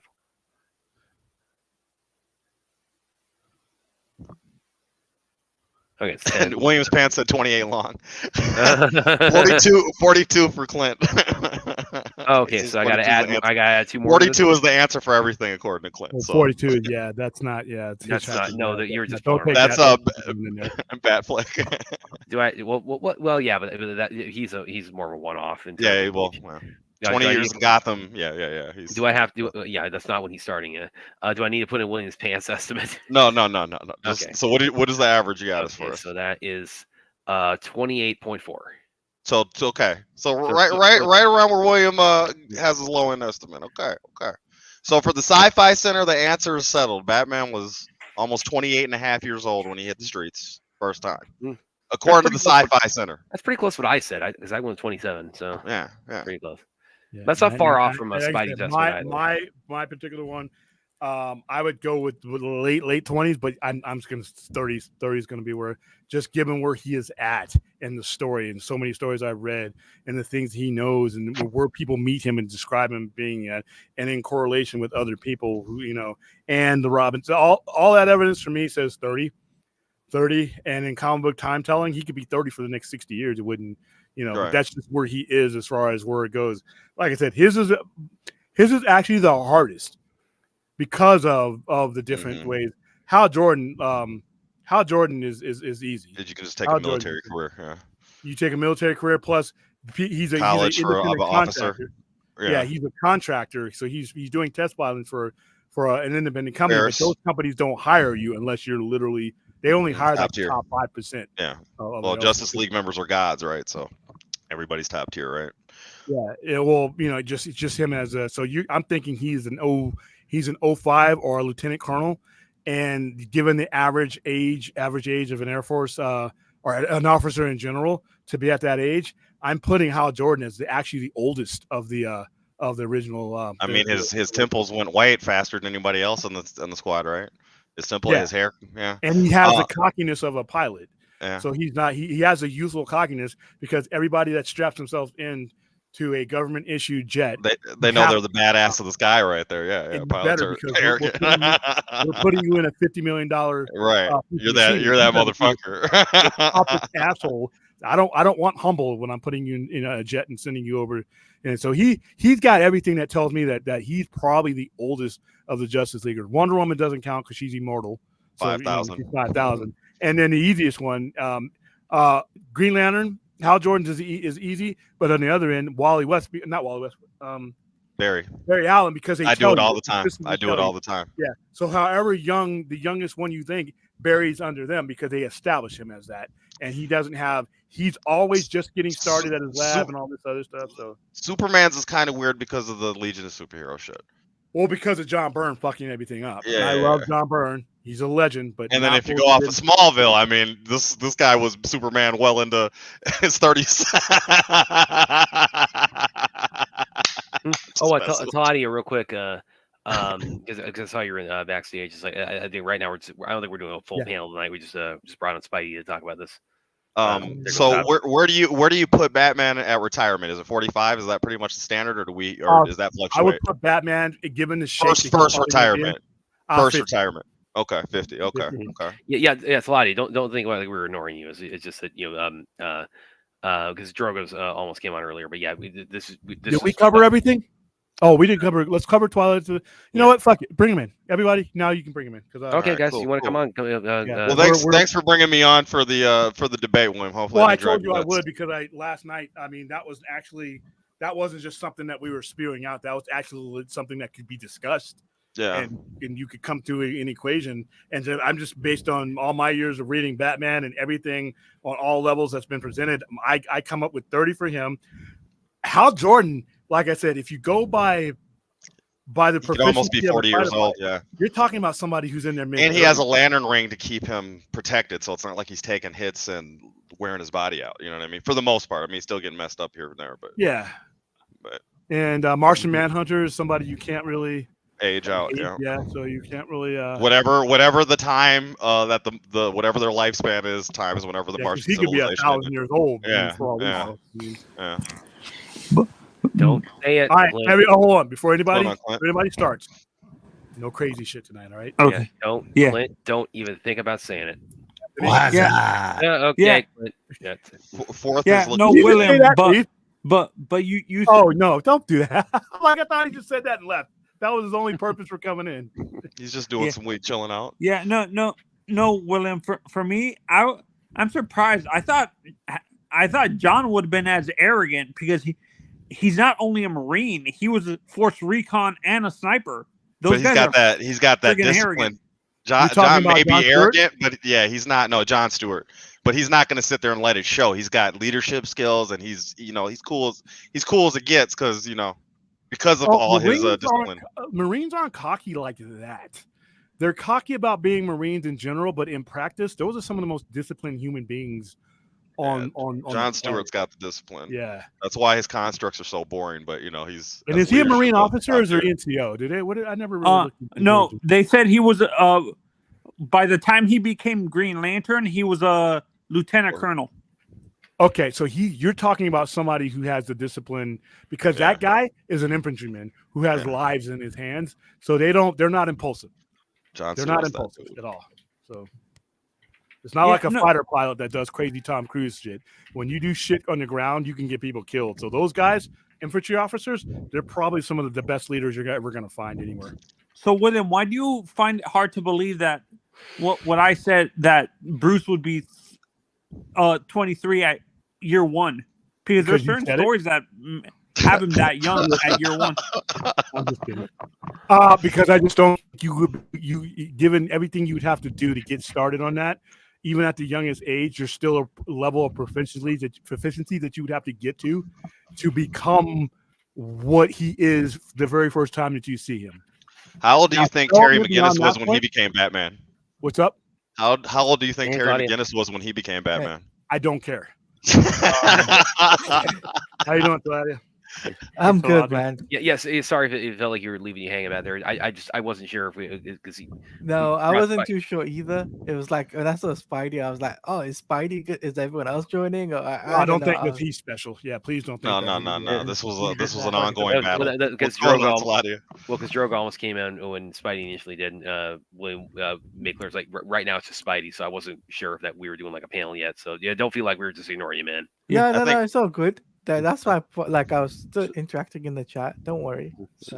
So, William, but back to what I was saying before was, for me, the reason why I say 23 is, in the comics, like I said, in the comics I read, they said that Bruce had an identical memory, and he had like an IQ of like 170, so he could have learned everything fairly quickly. Eidetic memory is photo memory. You know what I mean? Okay. Yes, and that could all be true. You still have to do shit. You see what I mean? You can be taught something, you can learn something, but the where he is at, there's a certain level that you have to ascend to become what he is. Knowing something at a certain age and putting it into practice to the point where you're not going to get yourself killed on your first day out is where he's at. He is by year 2, Gotham is terrified of this guy. That symbol goes up in the sky. People stop doing stuff. That's why I love the way they did in the Batman, because that's the way it's portrayed. When sometimes the commissioner would show the light up in the sky. Yeah, he would show that even if he didn't mean to call Batman, he would know, hey, if I put this out there, whatever level of crime is happening, it's gonna go down because nobody knows this motherfucker's And even in out. the Dark Knight, Gordon kind of says that where it's like, I don't know if he's coming necessarily or not. I just like reminding people that he's out there.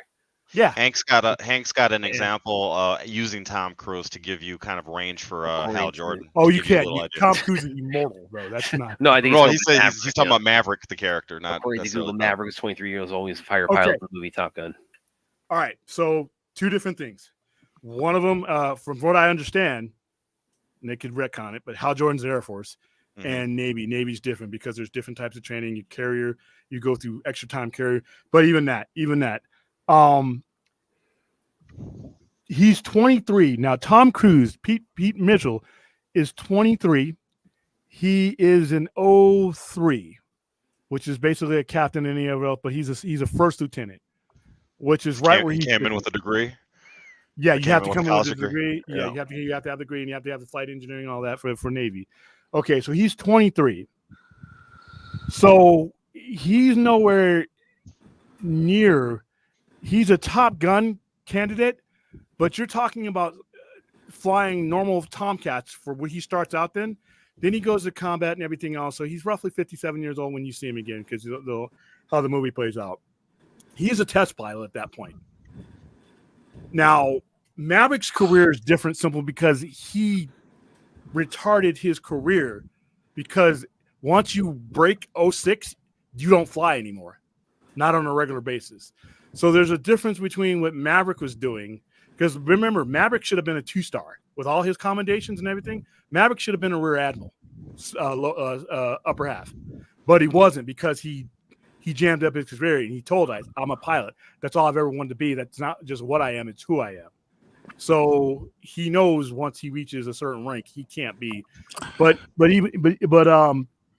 Maverick, so if you put Maverick at 23, then he's got another 5-6 years before he becomes let's say lieutenant commander, senior officer, and then squadron leader, all that. So that still puts him at 30. Now, even beyond that, they generally don't, these extra companies generally don't take you unless you're at least in 05, from what I understand. If any Air Force or Navy aviators in there, if you want to chime in, or Marine aviators too. Yeah, from what I understand from all the people I've ever met. So you figure, and then at that point, Hal Jordan has been a test pilot for quite a while. So who knows how long he's been out of the military? That's why I put Hal Jordan at about minimum 33, more than likely 35 for me. But Tom Cruise is not a good example because he stopped his career. He should not be a captain. When you see him in Maverick, he should not be a captain. The guy who would be a better equivalent to him would be the guy who Val Kilmer plays, right? Iceman. Yeah, because Iceman took his promotions where he was supposed to get him, and Maverick would have been right behind him. Minimum Maverick would have been a rear admiral, but now he didn't want to become one. And that's what I think. By the way, off topic, third Top Gun movie needs to be Top Gun with him as an admiral. He needs to be taking over that program. Let the story be about Hangman, Phoenix, Bob, all those guys. But I want the third and final one. Yeah, of course he'll be flying in it because it's Hollywood, but as far as I would like to see him get the rank that because even Ed Harris said you should be at least a two-star admiral right now or a senator, but here you are a captain. He really should be up there with Iceman, but he putting him in a desk would kill him. He says, So yeah. And Brad, I from all the Batman movies I've watched, Batman isn't angry because anger is uncontrollable. Anger leads to rage. Batman is nothing but control, vengeance on it. He ain't angry. I would disagree. And plus, getting your parents, it would hurt you more than make you angry. Yeah, he's disciplined. The rage is there, but it's control. Clint is exactly right, actually. Mm-hmm. I would go the lack of discipline, like to me, the lack of discipline, like that's what you see in Robert Pattinson's Batman. By the time we get to like Christian Bale or the Bruce that Robert is playing he's showing no discipline whatsoever, right? Right. I wouldn't say that because he just he's abdicating his responsibilities as the Bruce Wayne personality. Well, you got to realize by the time, even in the Batman, he's done enough proficient ass whipping to the people see what's that up in the sky. Let me stop whatever the hell I'm doing. No, but he's talking about the Bruce Wayne face, the Bruce Wayne mask itself. Yeah, no, that's what I'm talking about. You don't really see the Bruce. You see more the Bruce Wayne face with guys like Christian Bale and Ben. You don't really see that with you're not seeing that with Robert Pattinson's Batman. You're just focusing on Batman. But I think that's part of the story. I think that he has to learn that. Focusing on. Yeah. Because remember, Bruce Wayne was the mask that Batman wears. Well, and if he would have been on his duties or paying attention as Bruce Wayne, then he would have found out the whole mob plot in the beginning of the movie.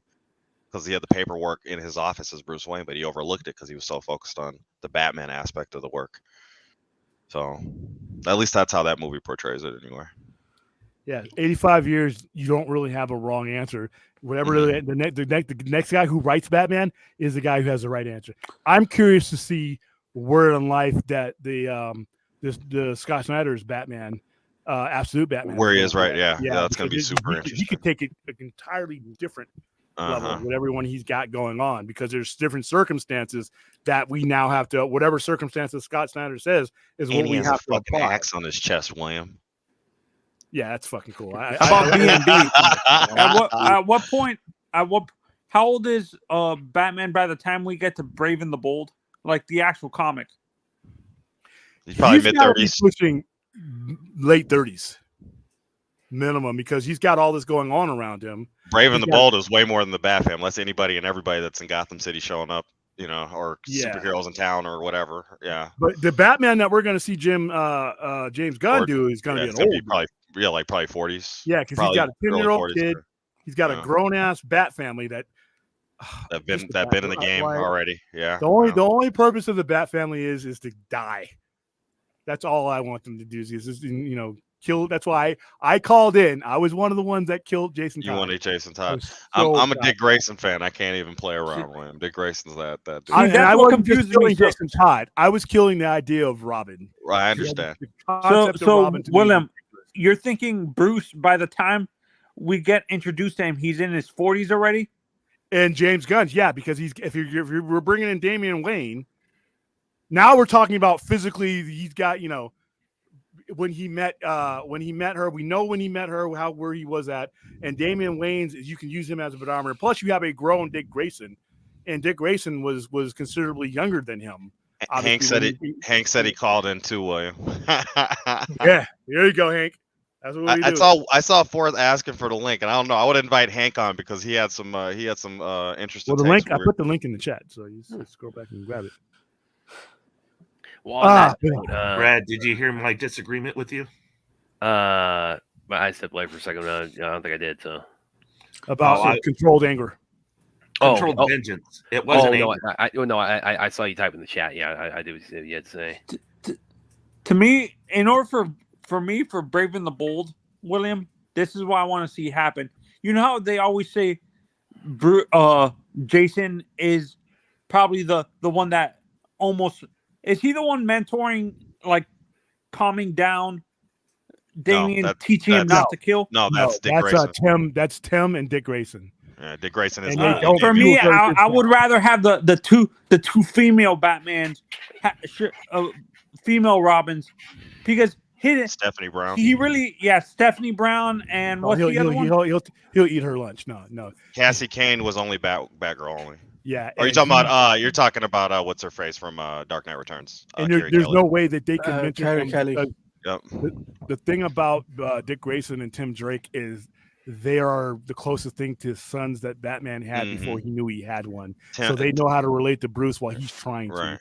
They know what they're guiding him where they've been. So and plus, his brain is wired to kill. So that's really hard. You don't want to. You want to take that edge off of him that stops him from being an assassin, but you don't want to dull the edge to the point where he can't. Yeah, no. The reason why I'm saying having Stephanie Brown be the mentor is because he doesn't really have a stable like his mother is nuts. So she's not stable. Yeah, Stephanie Brown's got Clue Master as a Yeah, father. she's got She was a villain for a while before she came back as a hero. and who Yeah. so no, Spoiler. it needs to be. Oh, by the way, talk about torturing an underage kid in a comic. What the fuck was that all about? But anyway, hey, but no, it would need to be Tim Drake and my mistake. I meant to say Oracle. Barbara. Oh, No, Batgirl. no. Batgirl. Okay. We're talking about Sons of Batman. That's what he's making, the adjustment that he's making, because he's been bred. He's here for a reason. He's here because Roz wanted the perfect assassin and his successor. And he knew Batman was going to say, "Are you crazy?"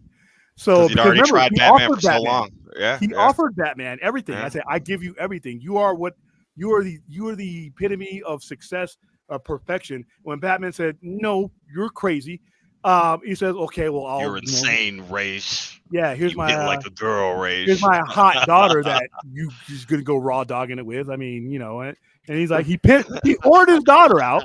He did an Otto Hightower. He hoarded his daughter out to get what he wanted. He was thinking. I thought there's certain comics that say that what's her name? Talia raped Bruce in the comics. Okay. To get. Let's. That's how people interpret that. But Bruce Wayne has been in love with Talia al Ghul since they met each other. Yeah. So I don't know if you want to. I didn't write that book, right? So you have to decide. He wasn't really resisting. In order to have somebody's got to no. Bruce didn't say no. Okay. But he was the point that Anthony makes is in the comic. Bruce is under some sort of influence. He seduces her. She's hot. And he'll bang Catwoman. I mean, Bruce is a player, but she was of the same mentality as him. She was driven like him, and Roz trained her to seduce him. So it was, rape. I wouldn't say rape, but there's we're demonetized again because I'm pretty sure. Sorry, William. We're having adult conversations about children's 14 cents for the night, people. Woo! Larry brought up that, and this is something I kind of go with, that Tim is supposed to be the closest mental copy of Bruce as far as detective skills go, and I would make the case that Dick Grayson figured out how to be a proficient hero without being like Bruce, because Dick lost his parents at the same age Bruce did, and he did not turn out the same way. He's an affable person. All the other heroes like him. A lot of that is because Bruce exactly. That same way. So, and by the time Bruce gets Tim, he lightens up a little bit and actually shows him without overdoing it, right? So, because remember, he even though he held back with Tim deduced Batman's identity at the Flying Grayson show when he was. That's the story, right? He deduced Batman's identity from his being at the Flying Graysons when he was younger. But when Bruce has regrets about Tim, or not Tim, but Dick Grayson. Dick Grayson. He has regrets that he overdid it. He overdid it, and then he kind of stole his childhood and type of things like that. But then Dick Grayson is the best possible Batman for Damian, which is a great. Yeah, because he's more like he's an intermediate. Right. He's that's a good story arc for Dick Grayson's. That's the only redeemable Robin, by the way. Tim Grayson, all right, but I still think it's kind of child endangerment. That's why you don't see live action Robin. Jason Todd was not like Jason. Honestly, he was a car thief. He was stealing Batman's hubcaps. That's how he became Robin. Yeah, red hair. He had red hair like Harry had. Yeah, but Damian is like, okay, this is not child endangerment anymore. It's the other guy. He's the killer. He's born killer. Like, he's the League of Assassins' best product. Yeah, and that whole storyline where they're trying to teach him, okay, you can't bring the sword to patrol. You can't do this. You can't throw. When he's beating the hell out of the building. When he takes that pipe to Joker and damn near kills him. Like, okay, this is a different Robin. But he also knows the whole Batman story because Ra's has been telling him everything. So like when he gets to town, he already is on top of who the villains are and like what all he has to do is get the experience now. Now William has to be refined. And William, I was thinking about this with Ra's and Talia. To me, the whole thing, like, is there a way you can introduce him in the Batman movie, but not Brave and the Bold, but this trilogy with Matt Reeves, Have to. but You have to. reimagine You think they'll have, his you story think they'll like have him in there? Yes. In Reeves? Okay. No, Because you oh, think no, they're going to do League of I'm Assassins sorry. and Court of I'm sorry. Owls? The Batman. I don't think so, but I wouldn't. But exclude it. I thought you were talking this about is James. what I was thinking. To reimagine his character instead of doing all that fantastical stuff that they did in the comics with him, have him be a top level MI6 operative, like an MI6 person or an SAS person. He's not Like British. The whole thing about him, he's Arab and Asian. So oh no, a former guy from like the Taliban or someone like that. Like ground him a little bit. well, he's a terrorist. So there you go. He's a terrorist. He doesn't give a. He's an fuck. eco terrorist billionaire. You want to though. drink It's some not- water? yeah, How about I yeah, just kill half your yeah. city? Let me wipe out Here's half my- the city with a poison. There How you do go. you eliminate the fantastical stuff, the regeneration stuff, though? So you want to make him ex-ISI, basically? Is that Yeah. what you're saying? Okay. Yeah. Okay. See, here's what I would do, right? If I was doing the Matt Reeves universe compared Sure. to the DCU. So in the Matt Reeves universe, I would do the Court of Owls next, right? Right. That could link to the first Batman film with the Riddler, right? It's a very interesting story you could tell there, Mhm. right? And the whole dynamic of Arkham and all of that, right? With the DCU, right? Yep, thank you. Is that Batman Court of Owls New 52 first volume? No, it's a compressed. Compressed one. Yeah. Oh. Scott Snyder at it again. And that's why I need to get that book. I really Well, do need that's- to get that. That's the first volume. Was it 1 through 8? 12 is the Court of Owls? 1 through 11. 11. Okay. What? But what I was gonna Love say the is, back, if love I the was, back. if yeah, that's pretty cool. Talon, yeah. Mhm. Well, if I I was have gonna do the this cover signed by Capullo. Oh, really? Yeah. Oh wow. Did you see that Capullo Spani did a couple years back? Yeah, I did. Well, I he's did. he's got a lot of spawns. Yeah, it's beautiful. He came back. But- He came back to these spawns. So Yeah. there you go. But what I was gonna say, if I was gonna do the DCU's Batman though, if it was gonna be fantastical or because that's something the DCU needs to do. It's a fantastical character. I would- this pit alone just put you there. Yeah, you need someone like, I wouldn't say Mr. Freeze, because you know what, they're tackling him. Mr. would Freeze, be- you can ground him fairly easily. Yeah, you can do him without being like the. I think Phil talked about that in the. Like I said, Doctor, Dexter's Ice Truck Killer, season 1 of Dexter, man. You could do it without him like being like anything biologically being different about him, but it's just the idea of like him just squirting liquid nitrogen. at No, people. there's such thing as cryogenics. Like he can be a former cryogenics person working for Wayne Enterprises or something like that. Yeah, or he could carry around a device that could legit Freeze freeze people. you. Well, Freeze I people, yeah. think we kind of interrupted Tiladi's point, but yeah, Oh, go sorry, ahead. Man. sorry, I Tiladi. don't want to hear from Tiladi anymore. No, I'm just kidding. Well, Tiladi, well, it's all right. It's all right. But my hold on. point was that, fantastical characters, maybe not so much Mr. Freeze, but some other characters that hasn't been on the big screen yet. Firefly hasn't been yet on the big screen. Killer Moth hasn't had a natural live action adaptation yet. Man bat. Man, Well, we actually yeah. almost got Firefly in the back row movie. But don't mention that to Pep, because if you mention that to Pep, he gets upset about that. No, Firefly can be realistic. It can fit in the Mhm. Batman universe. He can He's be a an arsonist. pyromaniac. Yeah. Yeah. A Yeah, arsonist I think chemist. Leave that one. Let that sleeping dog lie. I want the character I want to see in the next Batman movie, besides Court of Owls, maybe Poison Ivy. He can work. I would want to see like Anthony, do you mean the because I think she's. DCU? Yeah, go ahead, Tiladi. Anthony, do you mean the DCU or do you mean the Matt Reeves universe? Which one? Matt Reeves. Okay. Well, like either way, it's like I think she needs redemption for Batman and Robin even more than Mr. Freeze does. Not really. Should we? I mean, that was just a different era of movie making. Most of the people who are going to go see Well, these well, movies everybody- Right. Batman and gonna Robin, do everybody those movies. Everybody always comes down on the ice puns. The ones that drive me crazy are really the plant puns, much more Well, so.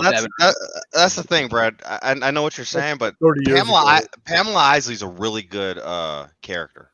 Yeah. She's a really good villain for Gotham City because she's a low tier, basically. She's a low tier Swamp Thing, so not Yeah. bad at all. Or we can bring in what's her name? Not Catwoman. Celine. What's her name? Talia al Ghul. Kyle. Not Talia. I don't think can work because of the connection to Are you the. saying Lady Shiva? I want to see Lady Shiva. Shiva. Yeah, Okay. I want to cool. see Lady Yeah. Shiva. It's, and I don't care what Lady- universe you put her into. I want to see her in a Batman movie at some point. Lady Shiva and Bronze Tiger are the only two non-supers or non-metahumans to best Bruce in hand-to-hand combat. I first my intro to Lady Shiva. William will appreciate this. My intro to Lady Shiva was because my dad left me the collected. This is as a kid, like some of the first comics I actually read because I was like 5 years old or even younger when he went to the Desert Storm. He left he got in a thrift shop or something, like the collected edition of Tim Drake's Robin origin, and part of that is he has to go off and train with Lady Shiva, and Tim is like he has this his first sparring match with Lady Shiva. He has this monologue where he says like I've never faced any, but she might be faster than Batman. That's a canonical thing where like she is one of like the few martial artists in the DC she's no universe joke. who can legitimately stand up to Batman. She can best him. She can beat Bruce. Her and Bronze Tiger can. In the Matt Reeves universe, I'm kind of looking forward to that Joker I saw at the end. That was kind of interesting take on it. Yeah, the horribly burned Joker. Joker's caught in a fire or something. Yeah, it'd be interesting to see where they take it. I'm all for where it's going right now. I enjoyed the Penguin show, and like I said, I thought it might be a time skip kind of thing, but since it's not, it's all new to me. I'm open for it. And they're planning to do a Harvey Dent show too. Okay, well that's interesting. That's definitely. Because I think isn't he supposed Harvey to be on Dent's the one of the better cases that Batman has to deal with. Isn't he supposed to be on the Penguin show? Yeah, that's no, what- he's I thought I heard already the Williams. he's already the he's district DA? attorney. In the Batman universe already? I Has he gotta been rewatch cast? that movie. Yeah, No, they casted him. Okay. I I wasn't clear on could've that. Okay, I wasn't clear on that. But yeah, it's Harvey Dent. Well, do you think we've had like a long enough gap between our last Two-Face and another Two-Face? Don't worry about that, Brad. Like Okay. William says, we're always dealing with multiverse stuff on one Yeah, end. that's true. And while you're thinking about that came out 15 years ago. That's actually that's also I feel Aaron Eckhart's performance as Harvey Dent is actually excellent. Yeah. It's not underrated. It's kind of maybe just because Heath Ledger just got so much. He just took so much of the thunder. Yeah, in and the Dark Knight. everybody in that movie did pretty well. It's just Well, like Aaron Eckhart's, I If feel anything, like Bale got upstaged. I'm gonna use a comparison. It's a Johnny Depp effect in what is it called in Pirates of the Caribbean. You only focus on Jack Sparrow, but everybody in that movie does well. You just focus on the outlandish stuff that Jack does. That's what happens with Joker. He's also he's supposed to be in the Joker too. Yeah. So what were you getting at, Brad?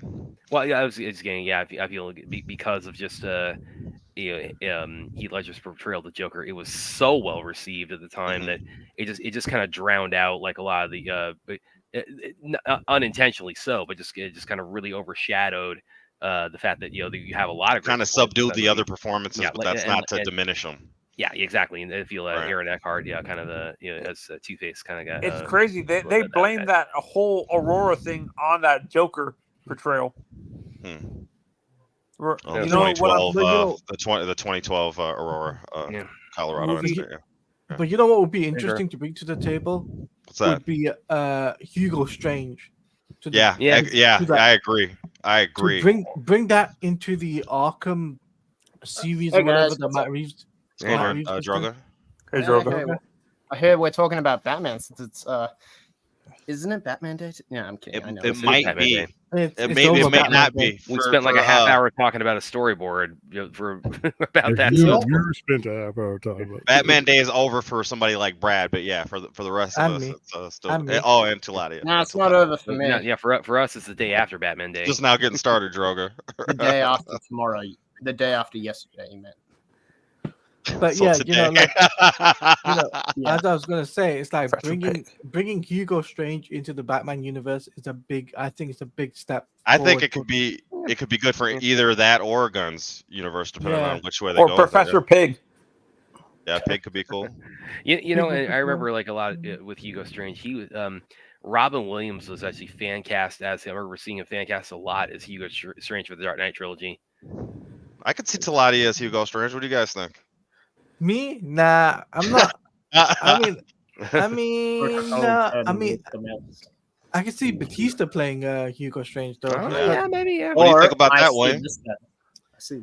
It's better than the Bane stuff that they put out there. I would rather see him as Red. Wait. Droga, are you in here twice somehow? Okay, there you go. Is that Sam We're seeing Jackson Sam as Jackson. Okay, that could be cool. Hey, so William, I was gonna ask you this. I kind of lost. I had lost it. Do you call him Raz Al Ghul or Ra's al Ghul? I grew up calling him Ra's al Ghul. Okay, right. Yeah, I so call you're- him Ra's al Ghul because it sounds less racist. But, yeah. Well, I think also Remember, when you're talking about Arab names and Southwest Asian names, unless you hear them, there are people you can different interpretations, and they'll answer to all of them because they know the true interpretation of the name. I think it was like Batman Osama bin Laden. I knew people who called him Usama bin Laden. Usama bin Laden. That's what I heard first. When I Usama was bin in high Laden. school. Yeah. I hear occasionally like Muslims called Muslims, here and there. A Muslim. Brad last met a Muslim person during the Middle Ages in the No, Crusade. I had a professor. I'm just fucking. No, I had a professor in college. Fun fact, who, you're actually talking to one. Just If you're saying. Malcolm X, no, that's no offense intended, man. So, if you're Malcolm X and you grew up in Brooklyn and you are a part of the, you say Muslim, and that's what he said. Yeah, And so You know, there's. I grew up with Ra's al Ghul, and like I said, it wasn't until way later in life where he was. I wasn't shooting for the controversy. I was just There are interested 'cause so many people who I've heard you say GIF. both ways. No, people brought that up to me before because they hear it. They've only heard one interpretation or several interpretations. I never knew. Bale straight up calls him Raz. He calls him Raz. There are people who My still use comic the book term store owner. GIF My comic book when store owner said when Ross. it's used GIF. People, people, And a lot of people. still say Wait, slow down. So what were you saying, Joker? I keep saying before I keep getting interrupted by everyone that people always use GIF when it's GIF. God's sake. no, I say GIF. And you're wrong, Brad. Oh, okay. Well, I mean, I'm used to hearing that. Right. You say use Yeah, GIF or GIF, Brad? I use A GIF. lot of people. It's the I same say thing GIF. with Dark Side. Yeah, It's I'm either GIF. Dark Side or Dark Side. Oh, then people are just wrong. They call him Dark Seed. That's yeah. Dark Yeah, Scene. I before E, except Dark Seed is how Orion was born. No, You know what I mean? You know the reason why I'm saying that is because I have a lot of Arab friends and they pronounce it that way, like with the Arab accent, like how Arab, like the Arabic or Aramaic language pronounces it. They pronounce it like that. So how's Dark that Side. pronounced? Oh, okay. Well, so when I heard it raw, when I heard raw. Well, he's talking about Dark Side. He said Dark Side or Dark Side. Oh, No, okay. I Like even have, like, Dark Muad'Dib. Seed. I've heard Dark Seed. That's They just really- people saying it phonetically that don't know how to. They Yeah, haven't heard yeah. it before. Or Well, they're not aware. and with like because I think it was Batman the Animated Series. Actually, it was really what introduced the. Batman Beyond. He said you hit like a girl, Raish. Yeah, it was the animated series that really kind of Ra's al Ghul. codified the idea of Ra's al Ghul. I think for a lot of fans. For fourth, to answer your question, just like how it's spelled, Uxas. Uxas. Well, even that, it's like I was saying Euxis. Uxas. But if you never heard it said, you wouldn't know. Right. It's just comic book names they make up. Yeah, Well, like you're a not lot gonna of a fail lot a of these things, test. the pronunciation doesn't get like really codified until like taking myself as an Iron Fist fan. It's like I would reading the comics, I would pronounce the city Kunlun for a long time, and then the show comes on and says it's Kunlun. So yeah. Are there any crossover villains for Batman and Superman that can work in the Reeves universe? Lex like- Luthor. Besides Oh, I Lex guess Luthor. You're not gonna put Lex Luthor in a Batman because then you're Well, telling I'm people just that- saying. Are you talking about a capable person in a realistic What about, adventure that can composite fight Superman? Batman and Superman? Right. Competent Superman. Well, yeah, well, No. Well, what I'm asking is there how can a Deathstroke. Brainiac work? No. Can Brainiac work in Matt Reeves' universe? No, I don't think he no. Can you ground him enough? Is what I'm Brainiac? asking. No, of course not. Unless you make him like a computer Wait, virus or an No, AI that's out Brainiac of is not a control. realistic Here's- name. You gotta here's change a it good to one, but- Brian. Claudia? Yeah, what's that? Here's a good one. Brian Roxy Ackerson. Roxy, Brian Ackerson. is that Brainiac? Body's going. Roxy Rocket. Roxy Rocket Yeah. from Batman the Animated Series. She showed up in one Yeah. episode of that, And and one episode of Superman. And well, I mentioned this the other night. It's like I'm kind of surprised that we've only ever seen him. Fourth, you got to in- raise up in to the top of the chat for the link. It was. Yeah, Yeah, I think go Wayne up. brought it up a few times. It was there earlier. No, it's not Sonic. It's in the Mac This universe. So guy you're right. is- No, that's Sonic. You guys got to get Sony. Axel, did you finish your building yet or no? Yeah, I finished it. I'm Okay. getting another set with Supersonic, Eggman, and Shadow. Happy 1000th birthday, Axel.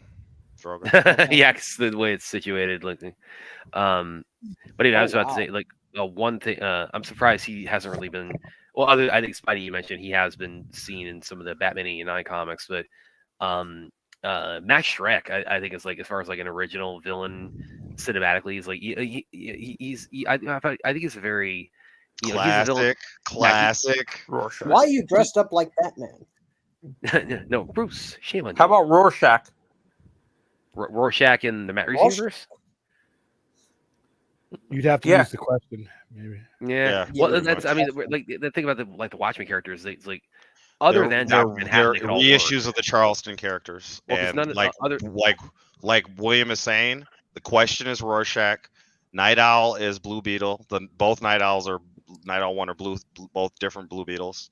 And then the comedian is Peacemaker. Well, like, And, Yeah, I mean, I all of hate them- to say it, but he's more bearable than Peacemaker, and I hate saying that. Since what the Well, comedian? like, because as far as them working in the Matt Reeves universe, I mean, because Dr. Manhattan's the only one who has powers, so yeah, well, he's the X factor in that story.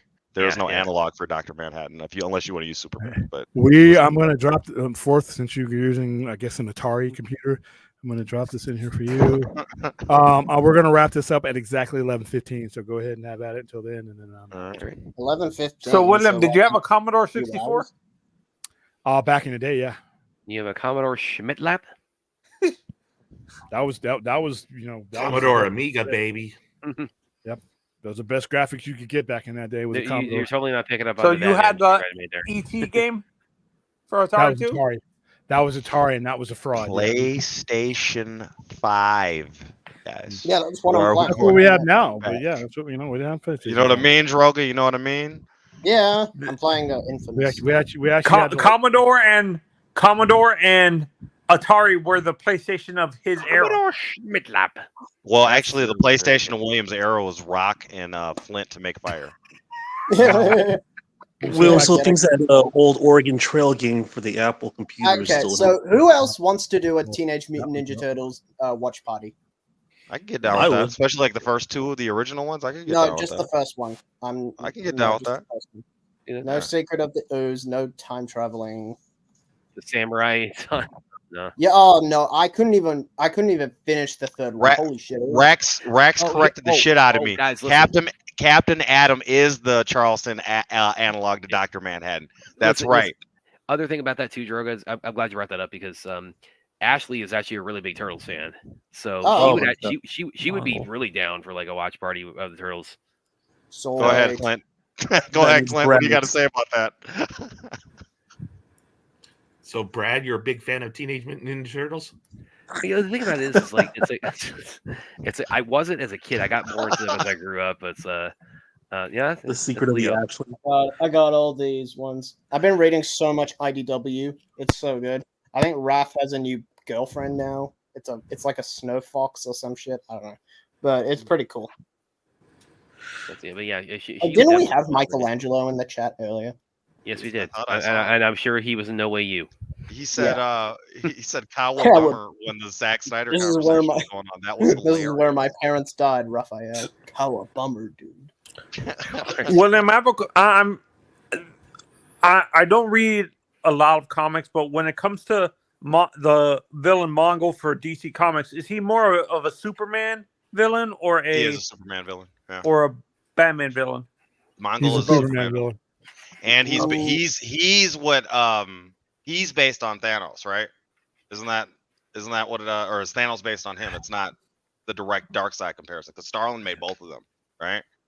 Mongol and I've never delved into where what inspired Mongol. To be honest with you, because he was usually kind of lame. He was Just World basically War, World War. I mean, we did see his sister in the Suicide Squad. Well, he had the good, whatever happened to the Man of Tomorrow story, for the man who has everything. For the man who has everything, that's a Mongol story, right? Yeah. Yeah. Wait, is Mongol the super intelligent villain? No, he's World. He looks like a poor man's Thanos, just without the butt. Yeah, I kind of think of him as he's almost like a Diet Dark Side in a way. Or he's also I see him more as I don't know, like a gladiator sort of thing. Well, he's like the Grandmaster for Marvel, but he has this, he looks like somebody said, cheap Thanos, right? So yeah. William, who am I thinking of? I thought there was a super intelligent villain for DC Comics that is a time traveler that looks kind of like a monkey. Is that Mongol? Like an ape or something like that? A chimp? Are you talking about? He's talking about the Ultra Humanite. The doctor that got his brain stuck in the monkey. Yeah, type in Ultra Humanite, Brad. Yeah, I know. Ultra Humanite. Okay. He's actually been on covers, and he's ridiculous on the covers of. Yeah, it's a scientist who got his brain stuck in a monkey, and they actually have the scientist and the monkey on the new Superman show, but they haven't merged them yet. But yeah, is that who you're talking about? He looks more like a chimp. It's a scientist. It's the mad scientist inside of the body of a chimp. Oh, wait, Spider-Man. Were you talking about the brain and Monsieur Mallah or something? Yes. Yeah, no, those are two different characters. Oh, okay. You got gorillas next up. Okay, man, that's beautiful. All right. You're welcome. Well, if we are going to wrap up at about 11:15, I think just the only topic we haven't really touched too much on the show is. Wait a second. Are we going to let Forth say anything? He finally got on the chat. No, we're not going to let Forth say anything. Why would we want to do that? Preferably no, but I guess it could happen. I mean, I could go on if you want. Just throw a topic at me. I was just bringing up. It's just kind of like the final kind of thoughts of Twilight of the Gods. If you guys watch it, Thor. Period. That's my review. Thor. Period. That's my review. Wait, Thor has a period? What? Well, there is a bit of a Thor period or Thor seed spilling story in there somewhere. Yeah, I've only seen 5 episodes. I have a really shit attention span. Because this really, I never would have guessed. This kind of reminds me of Legends of Vox Machina with their setting almost, or similar to Blood of Zeus, kind of. That's what I thought the animation style was going to be, Blood of Zeus. But the story is kind of similar beats, but that's what I was getting at. Yeah. Yeah, well, one thing I mentioned too when we I was on the Vox stream the other night is Zach has talked a lot about heavy metal being a major influence on Rebel Moon, and I think if anything, actually might have been an even bigger influence on Twilight of the Gods. Because it just that tone just really seems to really permeated just the overall feel of the show. And actually, this is something I forgot to ask during the watch party, and I might be willing to step back in to get his thoughts on it. Because well, you can ask Forth. Remember, we're waiting for his opinion. Why don't you ask Forth a question about Twilight of the Gods? Oh, okay. Well, he's right here, ready for you. Oh, okay. Okay, this is kind of a question for everybody then. Because stop railroading the host, Spidey. Well, one thing William says when he talks about stuff I'm not allowed to do watch parties on, even though I'm totally going to shatter that rule when Gonapath finally comes out, is he talks about sci-fi fantasy horror. Now, Thor, would you guys classify him as he's presented on? Where would you kind of classify like in popular media, Thor and the Asgardians and Norse mythology? Would that be more fantasy or sci-fi? I think in Marvel, you could definitely make the case it leans more sci-fi. I think here it's more fantasy. Remember his quote in Thor is, "I come from a place where science is identical to magic." I come from a place of magic and science. I don't know. They're one and the same, as he says. I would say fantasy because all folklore technically is fantasy. So there you go. Science fiction. I haven't watched all of the shows, but I would gather it's not fantasy; it's more mythology. Yeah, that's true. It's mythology in its base form, but when you execute it in portrayals, I would now it's fantasy, but I guess you could go either way. I Well, think it's the difference buffoonery. between mythology and fantasy is mythology is regular humans doing incredible things, and fantasy is just whatever you can think of. See, Well, I actually don't see just fantasy. I see a little bit of sci-fi in the Thor movies too. With But that's all what I was the saying. The MCU Thor, I think, Sci-fi definitely leans fantasy. more sci-fi, yeah. And Which and then what Thor you does said, everybody like the best? which Dramatic Shakespearean Thor, dumb Thor, or I don't know what the other one would be. well, it's definitely not dumb Thor.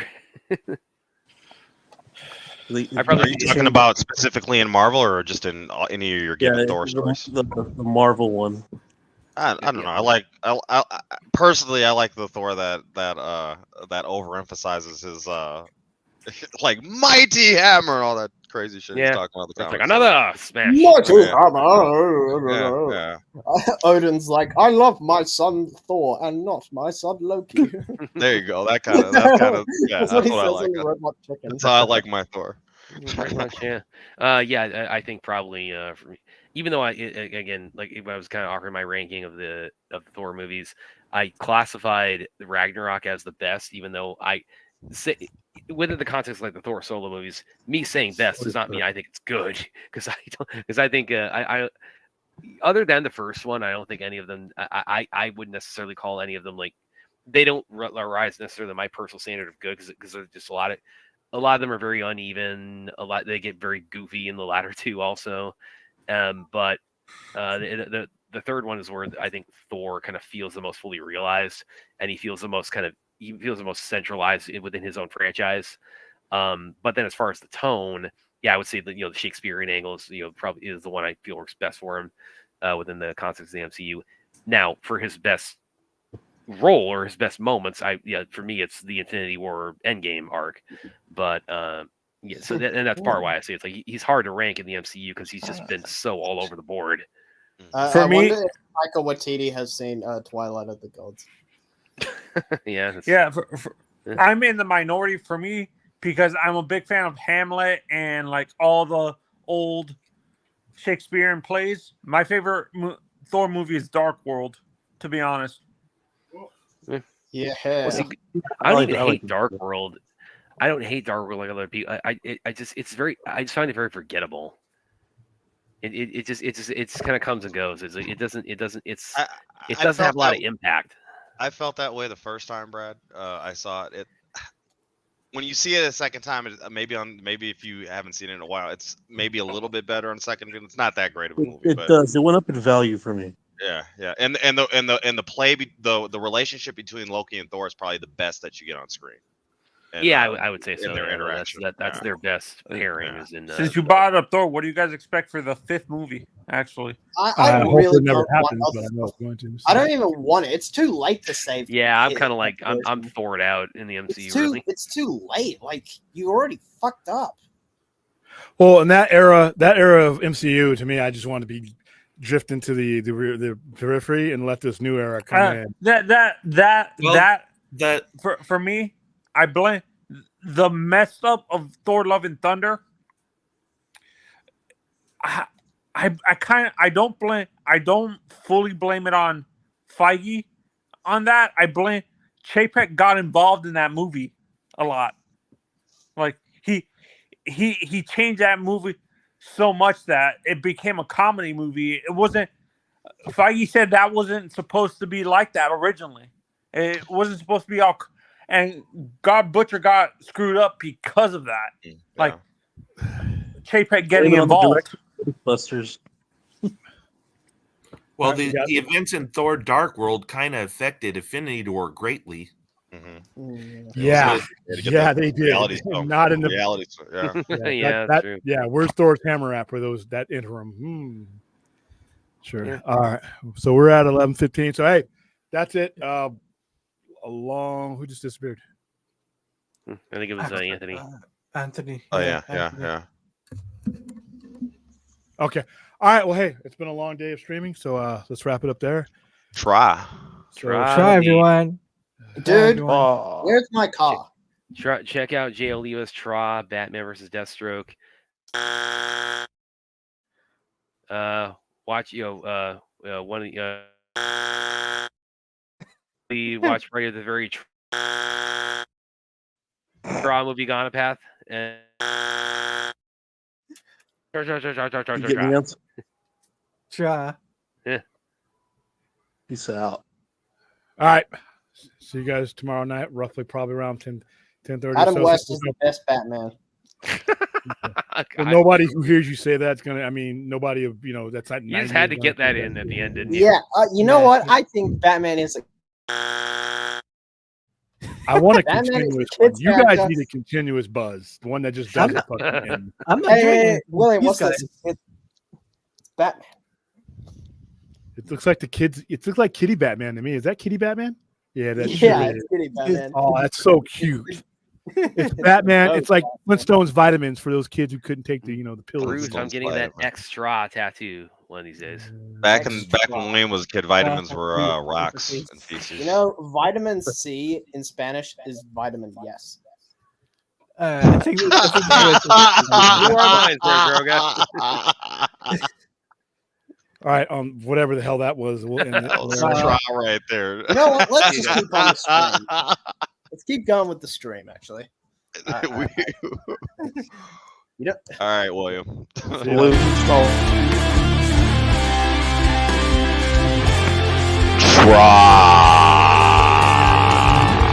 Adam West is the He's the best Batman. I swear to God. It's true.